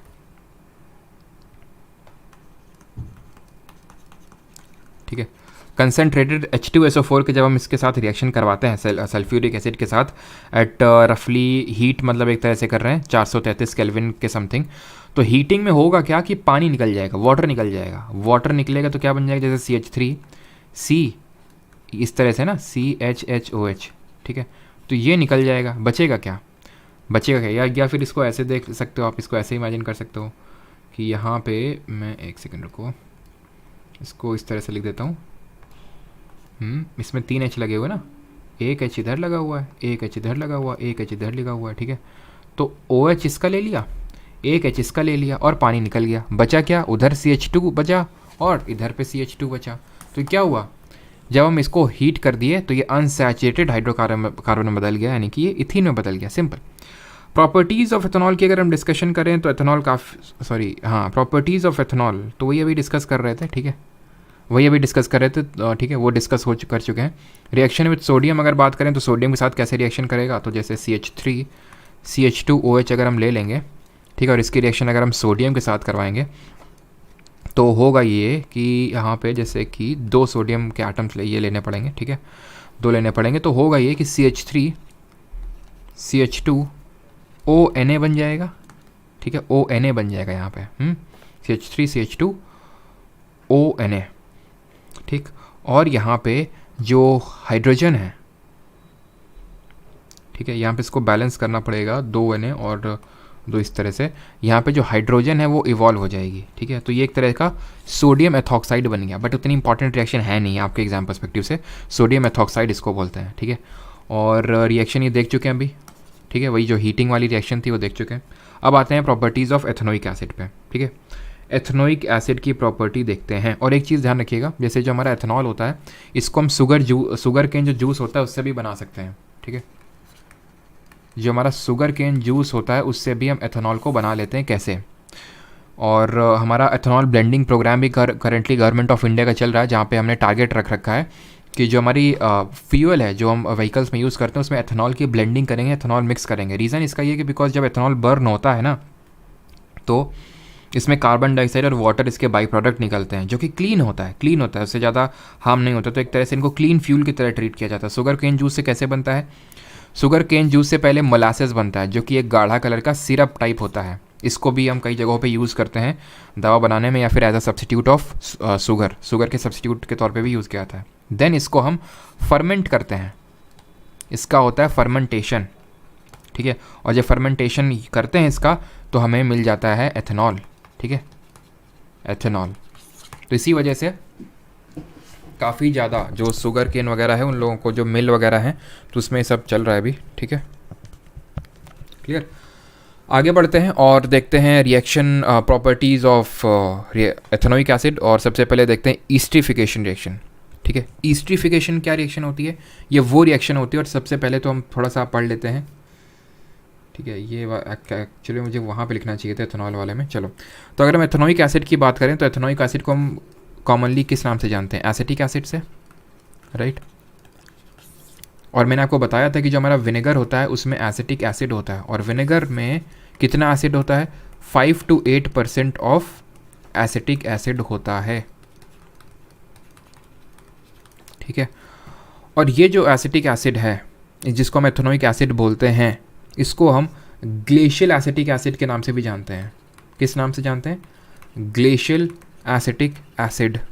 क्यों, बिकॉज इसका जो मेल्टिंग पॉइंट होता है प्योर एथेनोइक एसिड का वो होता है आपका 290 केल्विन। अब क्योंकि इतना मेल्टिंग पॉइंट होता है जिसकी वजह से ये फ्रीज कर जाता है विंटर्स के टाइम पे, इट फ्रीजेस ड्यूरिंग विंटर्स, इसलिए इसको हम ग्लेशियल एसिटिक एसिड के नाम से भी जानते हैं, ठीक है। अब आते हैं ईस्ट्रीफिकेशन रिएक्शन पे। ईस्ट्रीफिकेशन रिएक्शन कौन सी होती है, जहाँ पे हम ईस्टर्स बनाते हैं ना। व्हाट आर ईस्टर्स, तो ईस्टर्स हमारे स्वीट स्मेलिंग सब्सटेंसेस होते हैं, जैसे कि जो हम वनीला आइसक्रीम और ये आइसक्रीम ये सब जो कंज्यूम करते हैं वो कोई ऐसा तो है नहीं वनीला या फिर मैंगो, वो सिर्फ फ्लेवर्स होते हैं, फ्लेवर्स होते हैं। वो ऐसा तो है नहीं कि मैंगो वहाँ से लेके यार मैंगो को मिक्स किया आइसक्रीम में, वो सिर्फ ईस्टर्स होते हैं जो वहाँ पे यूज़ किए जाते हैं। और ये ईस्टर्स बनते कैसे हैं, एक सेकेंड।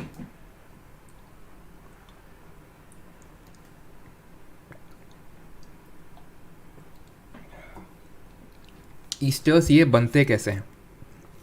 तो ईस्टर्स बनते हैं जब हम एसिड की रिएक्शन करवाते हैं अल्कोहल के साथ। जब हम एसिड की रिएक्शन करवाते हैं अल्कोहल के साथ तो हमें देखने को मिलता है ईस्टर। कैसे? जैसे मान लेते हैं यहाँ पे मैंने ले लिया CH3 COOH ले लिया मैंने, ठीक है, और यहाँ पे मैंने एक अल्कोहल ले लिया CH3CH2OH, ठीक है, ये अल्कोहल। अब होगा क्या, ये वाटर इसमें निकल जाएगा। जब वाटर निकल जाएगा तो ये बनेगा क्या, CH3COOCH2CH3। ये जो बना ना आपका, इसको बोलते हैं ईस्टर, इसको बोलते हैं ईस्टर। जहाँ पे आपको COOR ग्रुप देखने को मिल रहा है, इसको बोलते हैं COOR ग्रुप, और ये दर्शाता है ईस्टर को। हम लोग देख चुके हैं कि C double bond O keto group को दिखाता है, ठीक है, और ROR, ठीक है, जहाँ पे डायरेक्टली सिर्फ ऑक्सीजन हो, इसको बोलते हैं ईथर, और इसको बोलते हैं COOR को ईस्टर। क्लियर है यहाँ तक? ठीक। अब रिएक्शन अगर हम इसकी एक बेस के साथ करवाते हैं तब क्या देखने को मिलता है? तो जब हम इसकी रिएक्शन एक बेस के साथ करवाते हैं, बेस जैसे यहाँ पे मैंने ले लिया NaOH, तो यहाँ पे मैं एक ईस्टर ले लेता हूँ। चलो जो पीछे बना है उसी को ले लेते हैं, ठीक है। पीछे क्या बना था, CH3 COO C2H5 बना था, ठीक है। यहाँ पे हम क्या करवा रहे हैं, NaOH के साथ रिएक्शन करवा रहे हैं सोडियम हाइड्रोक्साइड के साथ, ठीक है। होगा क्या यहाँ पे, होगा ये कि CH3COO Na बन जाएगा, ठीक है, ये Na के साथ मिल जाएगा, CH3COO Na प्लस C2H5OH, ये कंपाउंड बन जाएगा आपका, ठीक है। इस रिएक्शन को हम सपोनिफिकेशन रिएक्शन भी बोलते हैं। इस रिएक्शन को हम सपोनिफिकेशन रिएक्शन के नाम से भी जानते हैं। क्यों?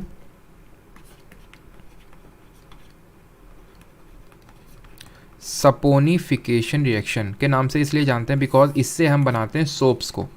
यही रिएक्शन यूज़ होती है सोप्स को, यानी कि साबुन को बनाने में। जो हमारे सोप्स होते हैं, soaps are nothing but long chain of sodium salt of, ठीक है, sodium salts of long chain carboxylic acids, carboxylic acids, ये होते हैं हमारे soaps, sodium salts of long chain carboxylic acids. इसी तरह होते हैं हमारे डिटर्जेंट की। अगर हम बात करें, डिटर्जेंट भी हमारे कुछ अलग नहीं होते। डिटर्जेंट भी आपको पता होना चाहिए क्या चीज़ होता है। तो जैसे हमने रिएक्शन अभी यहाँ पे करवाई NaOH की, ठीक है, तो ये होते हैं आपके सोडियम और पोटेशियम सॉल्ट ऑफ सोडियम, या फिर पोटेशियम भी ले सकते हैं। जैसे यहाँ पे एल्कली लिया हम लोगों ने, एल्कली क्या होते हैं, वो बेस जो पानी में डिजॉल्व हो जाते हैं। तो NaOH की जगह KOH लेते तो यहाँ पे क्या आ जाता, पोटेशियम सॉल्ट बन जाता। ऐसे ही sodium salt of long chain sulphonic acid, ठीक है, sodium salt of long chain sulphonic acid, इसको बोलते हैं हम डिटर्जेंट। ये होते हैं हमारे डिटर्जेंट। अब बिकॉज इनको हम सोप्स बनाने में और डिटर्जेंट बनाने में यूज़ करते हैं, तो इसको हम सपोनिफिकेशन रिएक्शन के नाम से भी जानते हैं। क्लियर है यहाँ तक सभी को? ठीक। और यहाँ पे चीज़ें होती हैं हमारी ख़त्म। बाकी ये रिएक्शन आपको पढ़ने की ज़रूरत है नहीं, बाकी मैं बता देता हूँ आपको, लेकिन नॉट दैट मच इंपॉर्टेंट, ठीक है। जैसे यहाँ पे मैंने CH3 फॉर एग्जांपल, यहाँ पे अगर मैं ले लेता हूँ आपका कोई भी एसिड, ठीक है, और इसकी रिएक्शन मैं कोई सी कार्बोनेट के साथ करवा दूँ, जैसे कि मैंने सोडियम कार्बोनेट के साथ करवा दी, ठीक है, तो क्या मिल जाएगा, ये मिल जाएगा हमें, ठीक। और यहाँ पे आपकी CO2 गैस भी इवॉल्व हो जाएगी, ठीक है। और सोप और डिटर्जेंट मैंने आपको पढ़ा दिया कि सोप एंड डिटर्जेंट कैसे बनते हैं, और ये होते क्या है, सोडियम और potassium salt of long chain carboxylic acid होते हैं सोप, और सोडियम और potassium salt of long chain sulphonic acid होते हैं हमारे जो डिटर्जेंट्स होते हैं, ठीक है। क्लियर है यहाँ तक सभी को? और अब हम लोग करेंगे यहाँ इस पे बेस्ड क्वेश्चन जो होते हैं।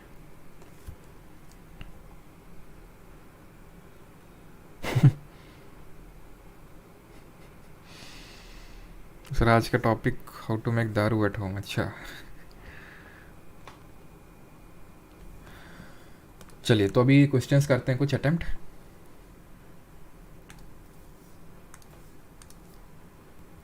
और ये रहा आपका पहला क्वेश्चन, करिए।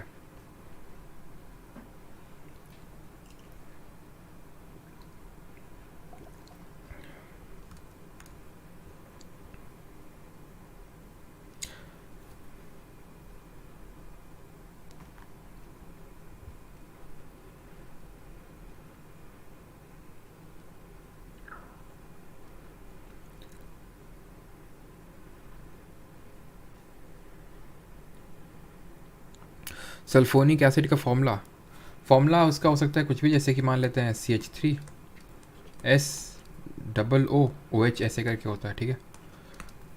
ये होते हैं जनरल जो आपका सल्फोनिक एसिड होता है। सल्फोनिक एसिड में क्या होता है, सल्फोनिक एसिड में एक एल्काइल ग्रुप होता है S, ऐसे मतलब यहाँ पे बना देता हूँ, S डबल बॉन्ड O और OH ग्रुप, इस तरह से होता है, ठीक है। In organic chemistry which of the following is an empirical rule to use to predict the regioselectivity. रुकिए अभी इस क्वेश्चन को स्किप करिए, ये करिए। Question number second, what is the suffix for OH group according to IUPAC। OH group इसको वो indicate करता है, ये करता है आपके ऑल को, ऑप्शन नंबर ए, ठीक है। इन क्या करता है, डबल बॉन्ड। ओन किसको करता है, C डबल बॉन्ड O को। और एन तो आपका जो एल्केन होता है सिंगल बॉन्ड, ठीक है। Name the alkyl benzene widely used as a chemical intermediate in the production of phenol. जल्दी से करिए इस क्वेश्चन को।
चलिए, name the alkyl benzene widely use as a chemical intermediate in the production of phenol. तो किसका हम use करते हैं, यहाँ पे हम यूज़ करते हैं टॉल्वीन का। टॉल्वीन होता क्या है, टॉल्वीन होता है आपका ये, ठीक है। बेंजीन में जब हम CH3 ग्रुप को अटैच कर देते हैं तो फिर होता क्या है, ये एक्चुअली में बेंजीन है और बेंजीन में हमने CH3 अटैच कर दिया, इसको हम बोलते हैं टॉल्वीन।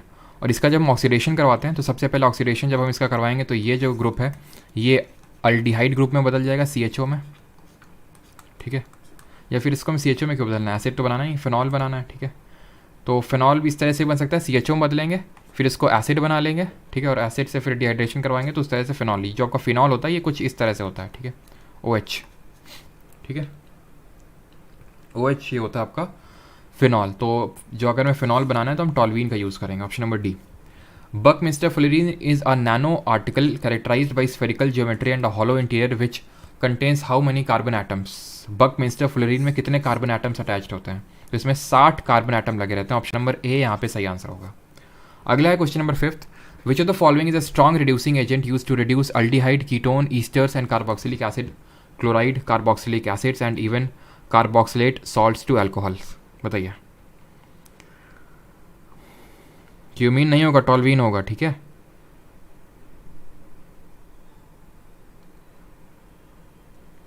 इसका क्यूमीन थोड़ी ना होगा। क्या क्वेश्चन है, name the alkyl benzene widely used as a chemical intermediate in the production of phenol. Furan तो आपका वो एस सल्फर लगा होता है, ठीक है। ओके ओके ओके, ठीक ठीक ठीक, क्यूमीन ही होगा इसका, ठीक है। क्यूमीन होगा, क्यूमीन क्यूमीन क्यूमीन, बिल्कुल ऑप्शन नंबर ए इसका सही आंसर होगा। ठीक, वही मुझे लगा कि अल्डिहाइड बनाना है, तो अल्डिहाइड अगर बनाना होगा जैसे कि बेंजल डिहाइड वगैरह तो वहाँ पे यूज़ करेंगे टॉल्वीन का, बिल्कुल सही है। क्यूमीन की अगर बात करें बिल्कुल, तो इस तरह से आपका ये कंपाउंड होता है क्यूमीन, ठीक है, CH3 और CH3, इससे आपका बनेगा फिनॉल। सही है, ऑप्शन नंबर ए यहाँ पे सही आंसर होगा क्यूमीन। अगला है 60, which of the following is the strong reducing agent use to reduce aldehyde ketone ester. Reducing agent की यहाँ पे बात हो रही है, titanium hydride, option number B यहाँ पे आंसर होगा lithium aluminium hydride. This is nothing but LiAlH4, और इसको हम स्ट्रॉन्ग रिड्यूसिंग एजेंट यूज़ करते हैं। स्ट्रॉन्ग ऑक्सीडाइजिंग एजेंट के तौर पे किसको यूज़ करते हैं, हमने पढ़ा था पोटेशियम डाइक्रोमेट हो गया, पोटेशियम परमैंगनेट हो गया, इनको हम यूज़ करते हैं एज एन ऑक्सीडाइजिंग एजेंट। ये है आपका strong reducing agent. Which organic compound has the structure RCOOH with R referring to alkyl, alkenyl और एराइल और other group, RCOOH।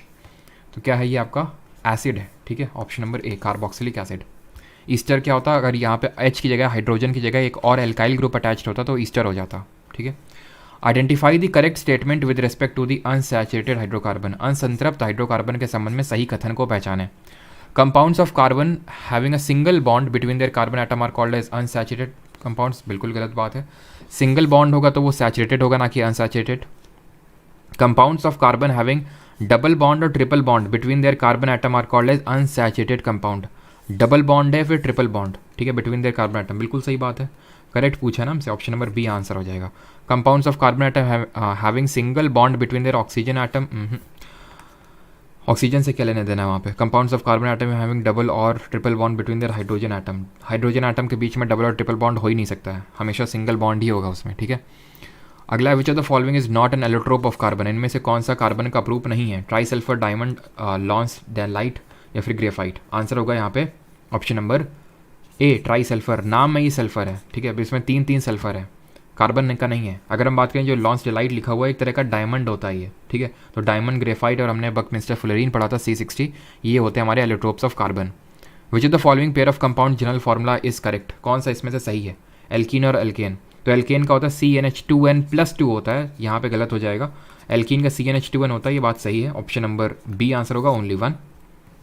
Compounds with exactly 2 double carbon carbon atom are known as, जहाँ पे 2 double carbon carbon atom हो, compounds with exactly 2 double carbon carbon bonds, okay 2 double, okay ठीक ठीक ठीक, तो इसको बोलेंगे डाईइन।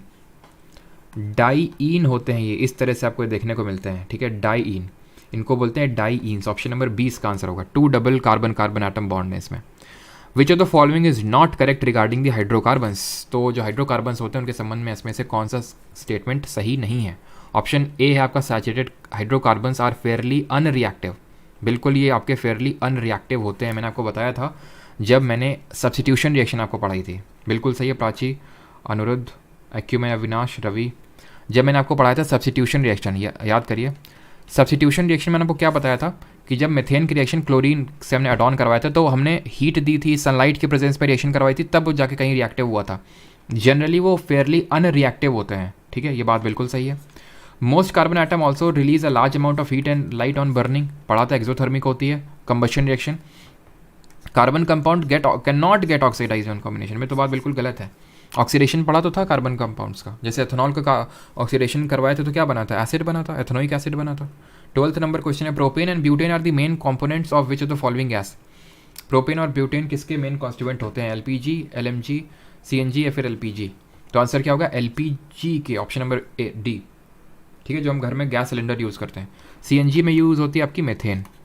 मेथेन आपकी जो बायोगैस होती है उसमें भी जो बायोगैस का जो मेन कॉन्स्टिट्यूएंट होता है, बायोगैस का जो प्रमुख घटक होता है वो मेथेन ही होती है। Isopentane also called as what is a branded branch in saturated hydrocarbon with the chemical formula this C5H12। C5H12 इसका फॉर्मूला होता है, 5 इसमें कार्बन आइटम होंगे।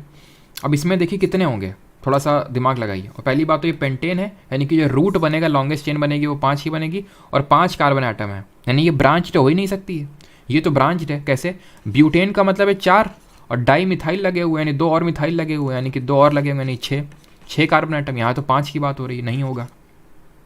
आइसोपेंटेन को आइसोब्यूटेन कैसे बोल सकते हैं, अंतर किसका है, आइसोपेंटेन आइसोब्यूटेन और पेंट और ब्यूट का है, तो पेंट में 5 कार्बन होंगे, ब्यूट में 4 होंगे, तो ये कैसे हो सकता है, ये तो बिल्कुल ही गलत है बात है कि नहीं।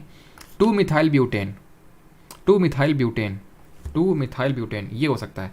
अच्छा, डाई मिथाइल ब्यूटेन और 2 मिथाइल ब्यूटेन में क्या अंतर है, डाई मिथाइल में ये है कि दो दो मिथेन के ग्रुप अलग से लगे हुए हैं, वो हो गया हमारा डाई मिथाइल, डाई मिथाइल, ठीक है। लेकिन टू मिथाइल का मतलब ये हुआ आपका CH3 CH CH3 CH3 sorry CH2 CH3, यानी 4 कार्बन आइटम इस तरह से हो गए और दूसरे नंबर पे मिथाइल लगा हुआ है, यानी 4 कार्बन आइटम ये और एक ये, तो 5 कार्बन आइटम हो गया। ऑप्शन नंबर सी आंसर होगा। शायद आप समझ पा रहे हों, ठीक है।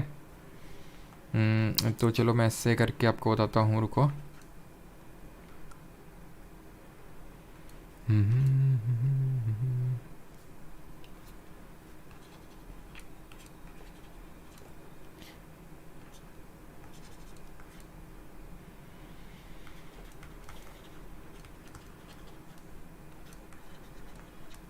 अब यहाँ पे इस चीज़ को ऑब्जर्व करिए,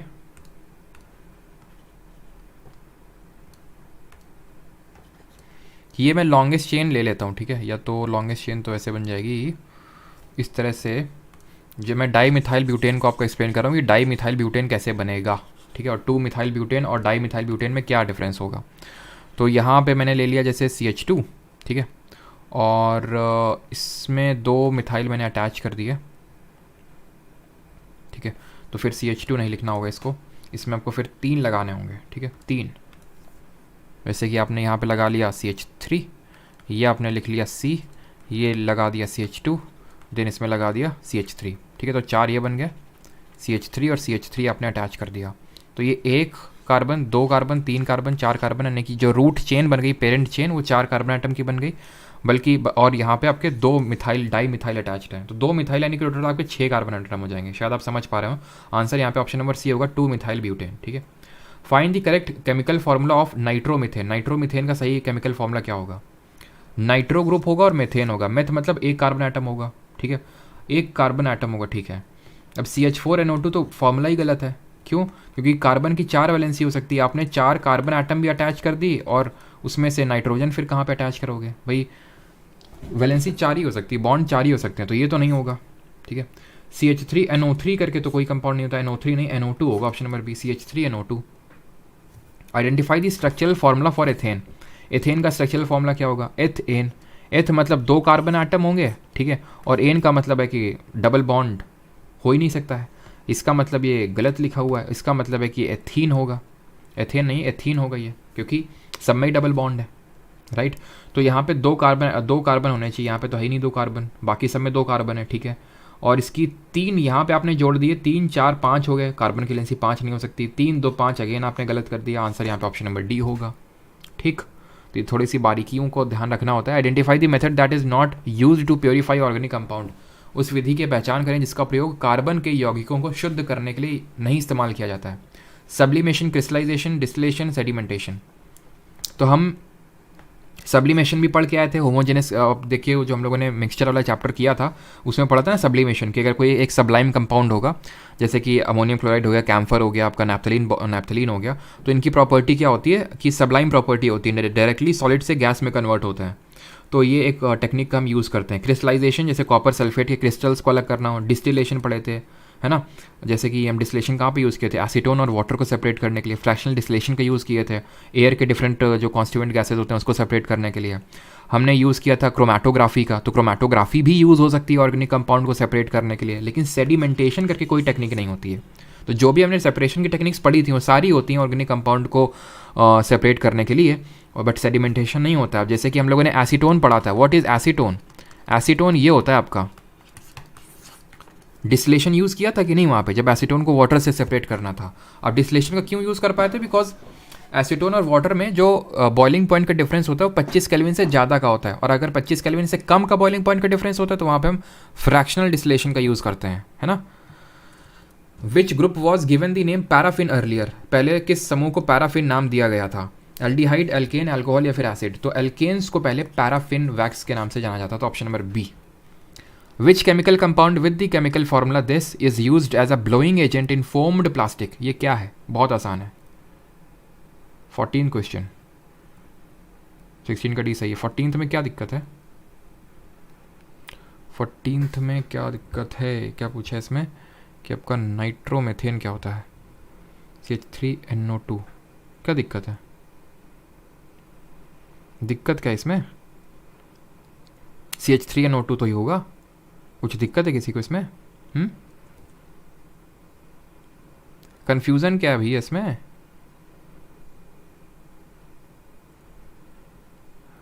कंप्यूटर का नहीं आएगा अर्पित, अनफॉर्चुनेटली नहीं आ पाएगा उसका, ठीक है। चलो इसकी बात करते हैं। ये क्या है आपका? Chloro ethane. अब क्लोरो क्यों यूज़ किया? बिकॉज ये हेलोजन है, और हेलो फैमिली के साथ हम सफिक्स नहीं प्रीफिक्स के तौर पे यूज़ करते हैं इसको। क्लोरो एथेन बोलेंगे, ना कि एथ क्लोरो ऐसे करके कुछ बोलेंगे, ठीक है। तो क्लोरो एथेन हो जाएगा ऑप्शन नंबर डी, ठीक है, सही है, हाँ ठीक। चलिए, which functional group compound is obtained by the reaction of an oxo acid with a hydroxyl compound such as alcohol और फिनॉल। अल्कोहल की रिएक्शन करवा रहे हैं किसके साथ? एसिड के साथ। क्या बनेगा? एसिड को जब हम रिएक्ट करवाते हैं अल्कोहल के साथ तो पानी निकल जाता है, ठीक है। इसके साथ कोई अल्काइल ग्रुप अटैच्ड होगा RCOO, इसके साथ भी कोई अटैच होगा RCOOR, ईस्टर बन गया ऑप्शन नंबर बी, खत्म। Which are sweet smelling compound? Which of the following is an organic compound with the formula this that is used as a fumigant in insecticide to control cloth moths? ये है ये C6H4Cl2, यानी कि कुछ इस तरह से बना होगा ये, ठीक है। Cl और Cl मतलब डाइक्लोरो होगा, दो क्लोरो है। डाइक्लोरो कहाँ पे है? Para di dichloro benzene, ethyl benzene, benzoyl chloride, OCl होता ना तो बेंजोइल क्लोराइड होता, ऑयल। क्लोरो बेंजेन, क्लोरो नहीं डाई क्लोरो होगा, ऑप्शन नंबर बी, ठीक है। डाई क्लोरो आपको देखना है, दो क्लोरो है, ठीक है। 21 in the format of the IUPAC name of the organic compound the term root is use to represent. लो रूट पे ही पूछ लिया उसने, रूट क्या होता है? क्या होता है रूट? अभी मैंने इतनी देर से मैं रूट कर रहा हूँ। रूट क्या होता है? रूट होता है कि जो पेरेंट चेन होती है, पेरेंट चेन मतलब जो लॉन्गेस्ट कार्बन की चेन आपकी बन रही है उसमें कितने कार्बन एटम अटैच्ड होते हैं उसको हम रूट बोलते हैं, ठीक है। तो फंक्शनल ग्रुप दैट में भी नहीं, फंक्शनल ग्रुप का कोई लेना देना नहीं होता है। साइक्लिक और a cyclic nature of the given compound ये भी नहीं होता है।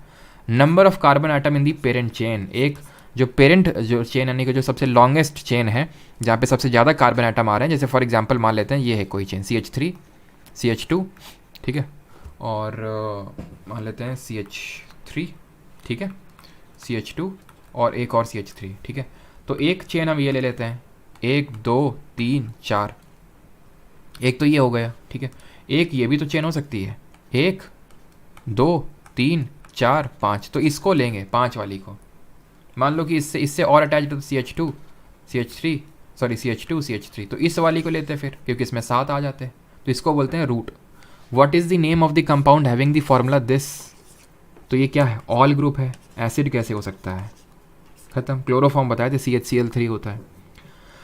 Identify which of the following is an example of monosaccharide? Fructose, sucrose, starch, glucose. इनमें से मोनोसैक्राइड क्या है?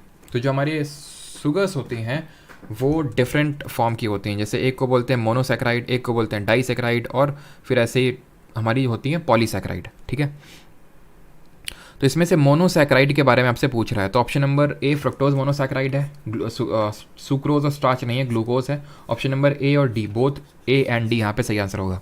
फ्रक्टोज ध्यान रखना, इसको हम फ्रूट शुगर के नाम से भी जानते हैं, ठीक है। फ्रूट शुगर होता है आपका, यानी कि फ्रूट्स में आपका यही मिलता है। जो सीरियल्स होते हैं, जो हमारे सीरियल्स होते हैं उसमें कौन सा देखने को मिलता है आपका form of sugar? Maltose sugar देखने को मिलती है, और फ्रूट में फ्रक्टोज। और मोनोसैक्राइड आपकी एक सिंपलेस्ट फॉर्म ऑफ शुगर है, ठीक है,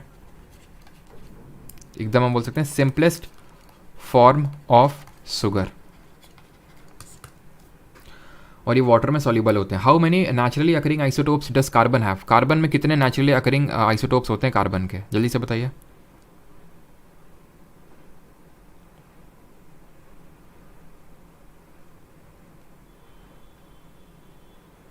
XYZ जी अभी रुक जाइए, ठीक है, अभी क्वेश्चंस कंप्लीट हो जाने दीजिए, बस तो 5-6 क्वेश्चन होंगे, ठीक है, 5-6 क्वेश्चन और होंगे बस मैक्सिमम। तो occurring isotope does carbon have, तो कितने होते हैं? 3 होते हैं, ऑप्शन नंबर डी। कौन से हमने पढ़े थे? C14 होता है, एक C16 होता है, और तीसरा आप बताएंगे जल्दी से कौन सा होता है? 3 कार्ब इसमें होते हैं, 3, ठीक है। ए आंसर नहीं होगा, 3 होते हैं, डी। 4 नहीं होते हैं, 3 होते हैं, ठीक है। Unsaturated carbon compound burn with, तो जो असंतृप्त होते हैं कैसे बर्न करते हैं? तो भाई जो क्लियर ब्लू फ्लेम्स हैं वो सैचुरेटेड बर्न करते हैं, और अनसैचुरेटेड बर्न करते हैं येलो सूटी फ्लेम्स, ऑप्शन नंबर डी सही है। सौरभ अंकिता सर ये भूल जाते हैं कि कोई trick mono. 26 which of the following is not a property of graphite, इनमें से ग्रेफाइट की कौन सी प्रॉपर्टी नहीं है? दो ही पता था, अच्छा दो ही पता था। C12 बिल्कुल सही है। C60 नहीं होता भाई, C60 एलोट्रोप है। C60 is an allotrope of carbon, ना कि उसका आइसोटोप। आइसोटोप पढ़ा चुका हूँ मैं कि वो होते हैं जिनका सेम एटॉमिक नंबर होता है बट डिफरेंट एटॉमिक मास होता है, वो होते हैं हमारे डिफरेंट आइसोटोप्स ऑफ कार्बन। ठीक है, क्लियर? चलिए आगे बढ़ते हैं। Graphite it is a conductor of electricity, बिल्कुल बात सही। It has a low melting point, it has no no no it has a high melting point. ठीक है, ऑप्शन नंबर बी यहाँ पे आंसर होगा, बिकॉज नॉट करेक्ट पूछा है। लोअर डेंसिटी दैन डायमंड होता है, सही, it is a conductor of heat, ये भी है, बट हाई होता है तो इस वजह से गलत हो जाएगा बी वाला। विच of the following is the largest component of natural gas? तो जो हमारी प्राकृतिक गैस होता है उसका प्रमुख घटक क्या होता है? मेथेन होता है, ऑप्शन नंबर डी। और इसको मार्श गैस के नाम से भी जानते हैं, याद रखिएगा। ठीक है, मार्श गैस बिकॉज दलदली एरिया में देखने को मिलती है, जैसे कि पैडी फील्ड हो गई हमारी। पैडी फील्ड मतलब जहाँ पे धान की खेती होती है वहाँ पे हो गया, या फिर जहाँ पे टर्माइट वगैरह रहते हैं, दीमक वगैरह। ठीक है, तो वहाँ पे भी देखने को मिलती है ये। What is the formula of, आप सुनते होंगे कि भाई एक कुएं में कूदे कुछ लोग, जहरीली गैस का रिसाव होने के कारण इतने लोगों की मृत्यु हो गई। तो जहरीली गैस मेथेन ही होती है। ठीक है, चलिए। What is the formula of butane gas? Butane gas तो 5 तो हो नहीं सकते हैं, ब्यूट 4 होंगे। ब्यूटेन है, एन है मतलब एल्केन है। एल्केन का जनरल फार्मूला क्या होता है? CnH2n+2 होता है। तो ब्यूट मतलब 4 कार्बन आटम, तो n की वैल्यू 4 रख दीजिए तो ये निकल के आ जाएगा। जब 2 × 4 +2 करेंगे तो कितना आएगा? H10 आ जाएगा, C4H10, ऑप्शन नंबर बी। चलिए सेकंड लास्ट क्वेश्चन कर लेते हैं, इसके बाद लास्ट क्वेश्चन 30 ही क्वेश्चन करेंगे, इसके आगे अगर होंगे तो फिर आपका होमवर्क होगा। The 3 carbon molecules broken down from 6 carbon molecules of glucose during the first step in the process of nutrition in all organism is called as. सभी जीवों में पोषण की प्रक्रिया के पहले चरण के दौरान ग्लूकोज के 6 कार्बन अणुओं से टूटने वाले 3 कार्बन अणुओं को क्या कहा जाता है? क्या कहा जाता है? हम लोगों ने डिफरेंट फॉर्म्स ऑफ मतलब रेस्पिरेशन पढ़ा था ना, तो रेस्पिरेशन में याद करो, ग्लूकोज टूट रहा था पाइरूवेट में, 6 कार्बन मॉलिक्यूल, बायोलॉजी में अच्छे से पढ़ाया था मैंने आपको। ये टूट रहा था कहाँ पे? ये रिएक्शन हो रही है साइटोप्लाज्म में, है ना। फिर अगली रिएक्शन होती है माइटोकॉन्ड्रिया में। तो आंसर क्या होगा इसका? आंसर होगा पाइरूवेट, ऑप्शन नंबर सी। फिर हमारा क्या हो रहा था? फिर हमने 3 यहाँ पे वो देखा था, एक तो एरोबिक रेस्पिरेशन देखा था ऑक्सीजन के बिल्कुल प्रेजेंस में, जहाँ पे बन रहा था H2O, ठीक है, CO2 निकल रही थी और एनर्जी मिल रही थी। एक तो हमने पढ़ा था लैक ऑफ ऑक्सीजन में, लैक ऑफ ऑक्सीजन, इसमें क्या हुआ था? मसल सेल्स में हो रहा था, लैक्टिक एसिड बन रहा था प्लस एनर्जी बन रही थी, और इसी की वजह से मसल्स में क्रैम्प डेवलप होता है। और एक होता है एकदम एब्सेंस ऑफ ऑक्सीजन, जिसको एनारोबिक रेस्पिरेशन बोलते हैं। एनारोबिक रेस्पिरेशन जो कि ईस्ट वगैरह में होती है, ईस्ट वगैरह में, वहाँ पे क्या होता है? वहाँ पे एनर्जी तो मिलती है बट इसके अलावा एथेनॉल बनता है, एथेनॉल बनता है एब्सेंस ऑफ ऑक्सीजन में। ठीक है, और उसी को फिर हम बोलते हैं कि फर्मेंटेशन वगैरह, जो भी मैं आपको बता रहा था वही सारी रिएक्शन उसी वैसा ही होती हैं। ठीक है, तो ईस्ट में रिएक्शन होती है आपकी एरोबिक, जो हमारी सेल्स में होती है नॉर्मल कंडीशन में होती है aerobic. Now the last question is what is the chemical formula of dichloro difluoromethane? 2 chloro और 2 फ्लोरो हैं और मेथेन है। भाई ये तो इथेन हो गया, बिकॉज 2 यहाँ पे तो आ गए कार्बन। ठीक है, 2 फ्लोरीन होने चाहिए और 2 क्लोरीन नहीं है। 2 फ्लोरीन 2 क्लोरीन, यहाँ पे 4 फ्लोरीन, 2 क्लोरीन, सॉरी डाइक्लोरो डाइफ्लोरो, तो यहाँ पे ये करो। ठीक है, आंसर होगा option number D, CCl2F2। Clear?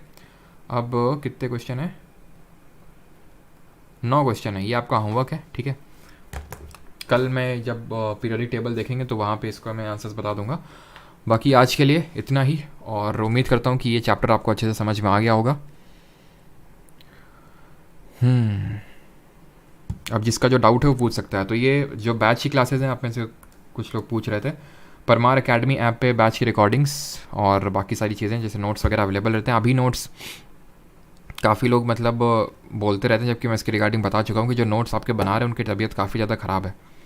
ठीक है, हॉस्पिटल में एडमिट हैं वो, तो इसीलिए अभी जो नोट्स हैं क्लासेस के वो नहीं मिल पा रहे हैं। लेकिन फिर भी आप में से काफ़ी लोग बार बार कमेंट कर रहे हैं उसको लेके, है ना। चलिए, तो शुभ रात्रि शुभ रात्रि शुभ रात्रि, फाइनली ख़त्म लेक्चर।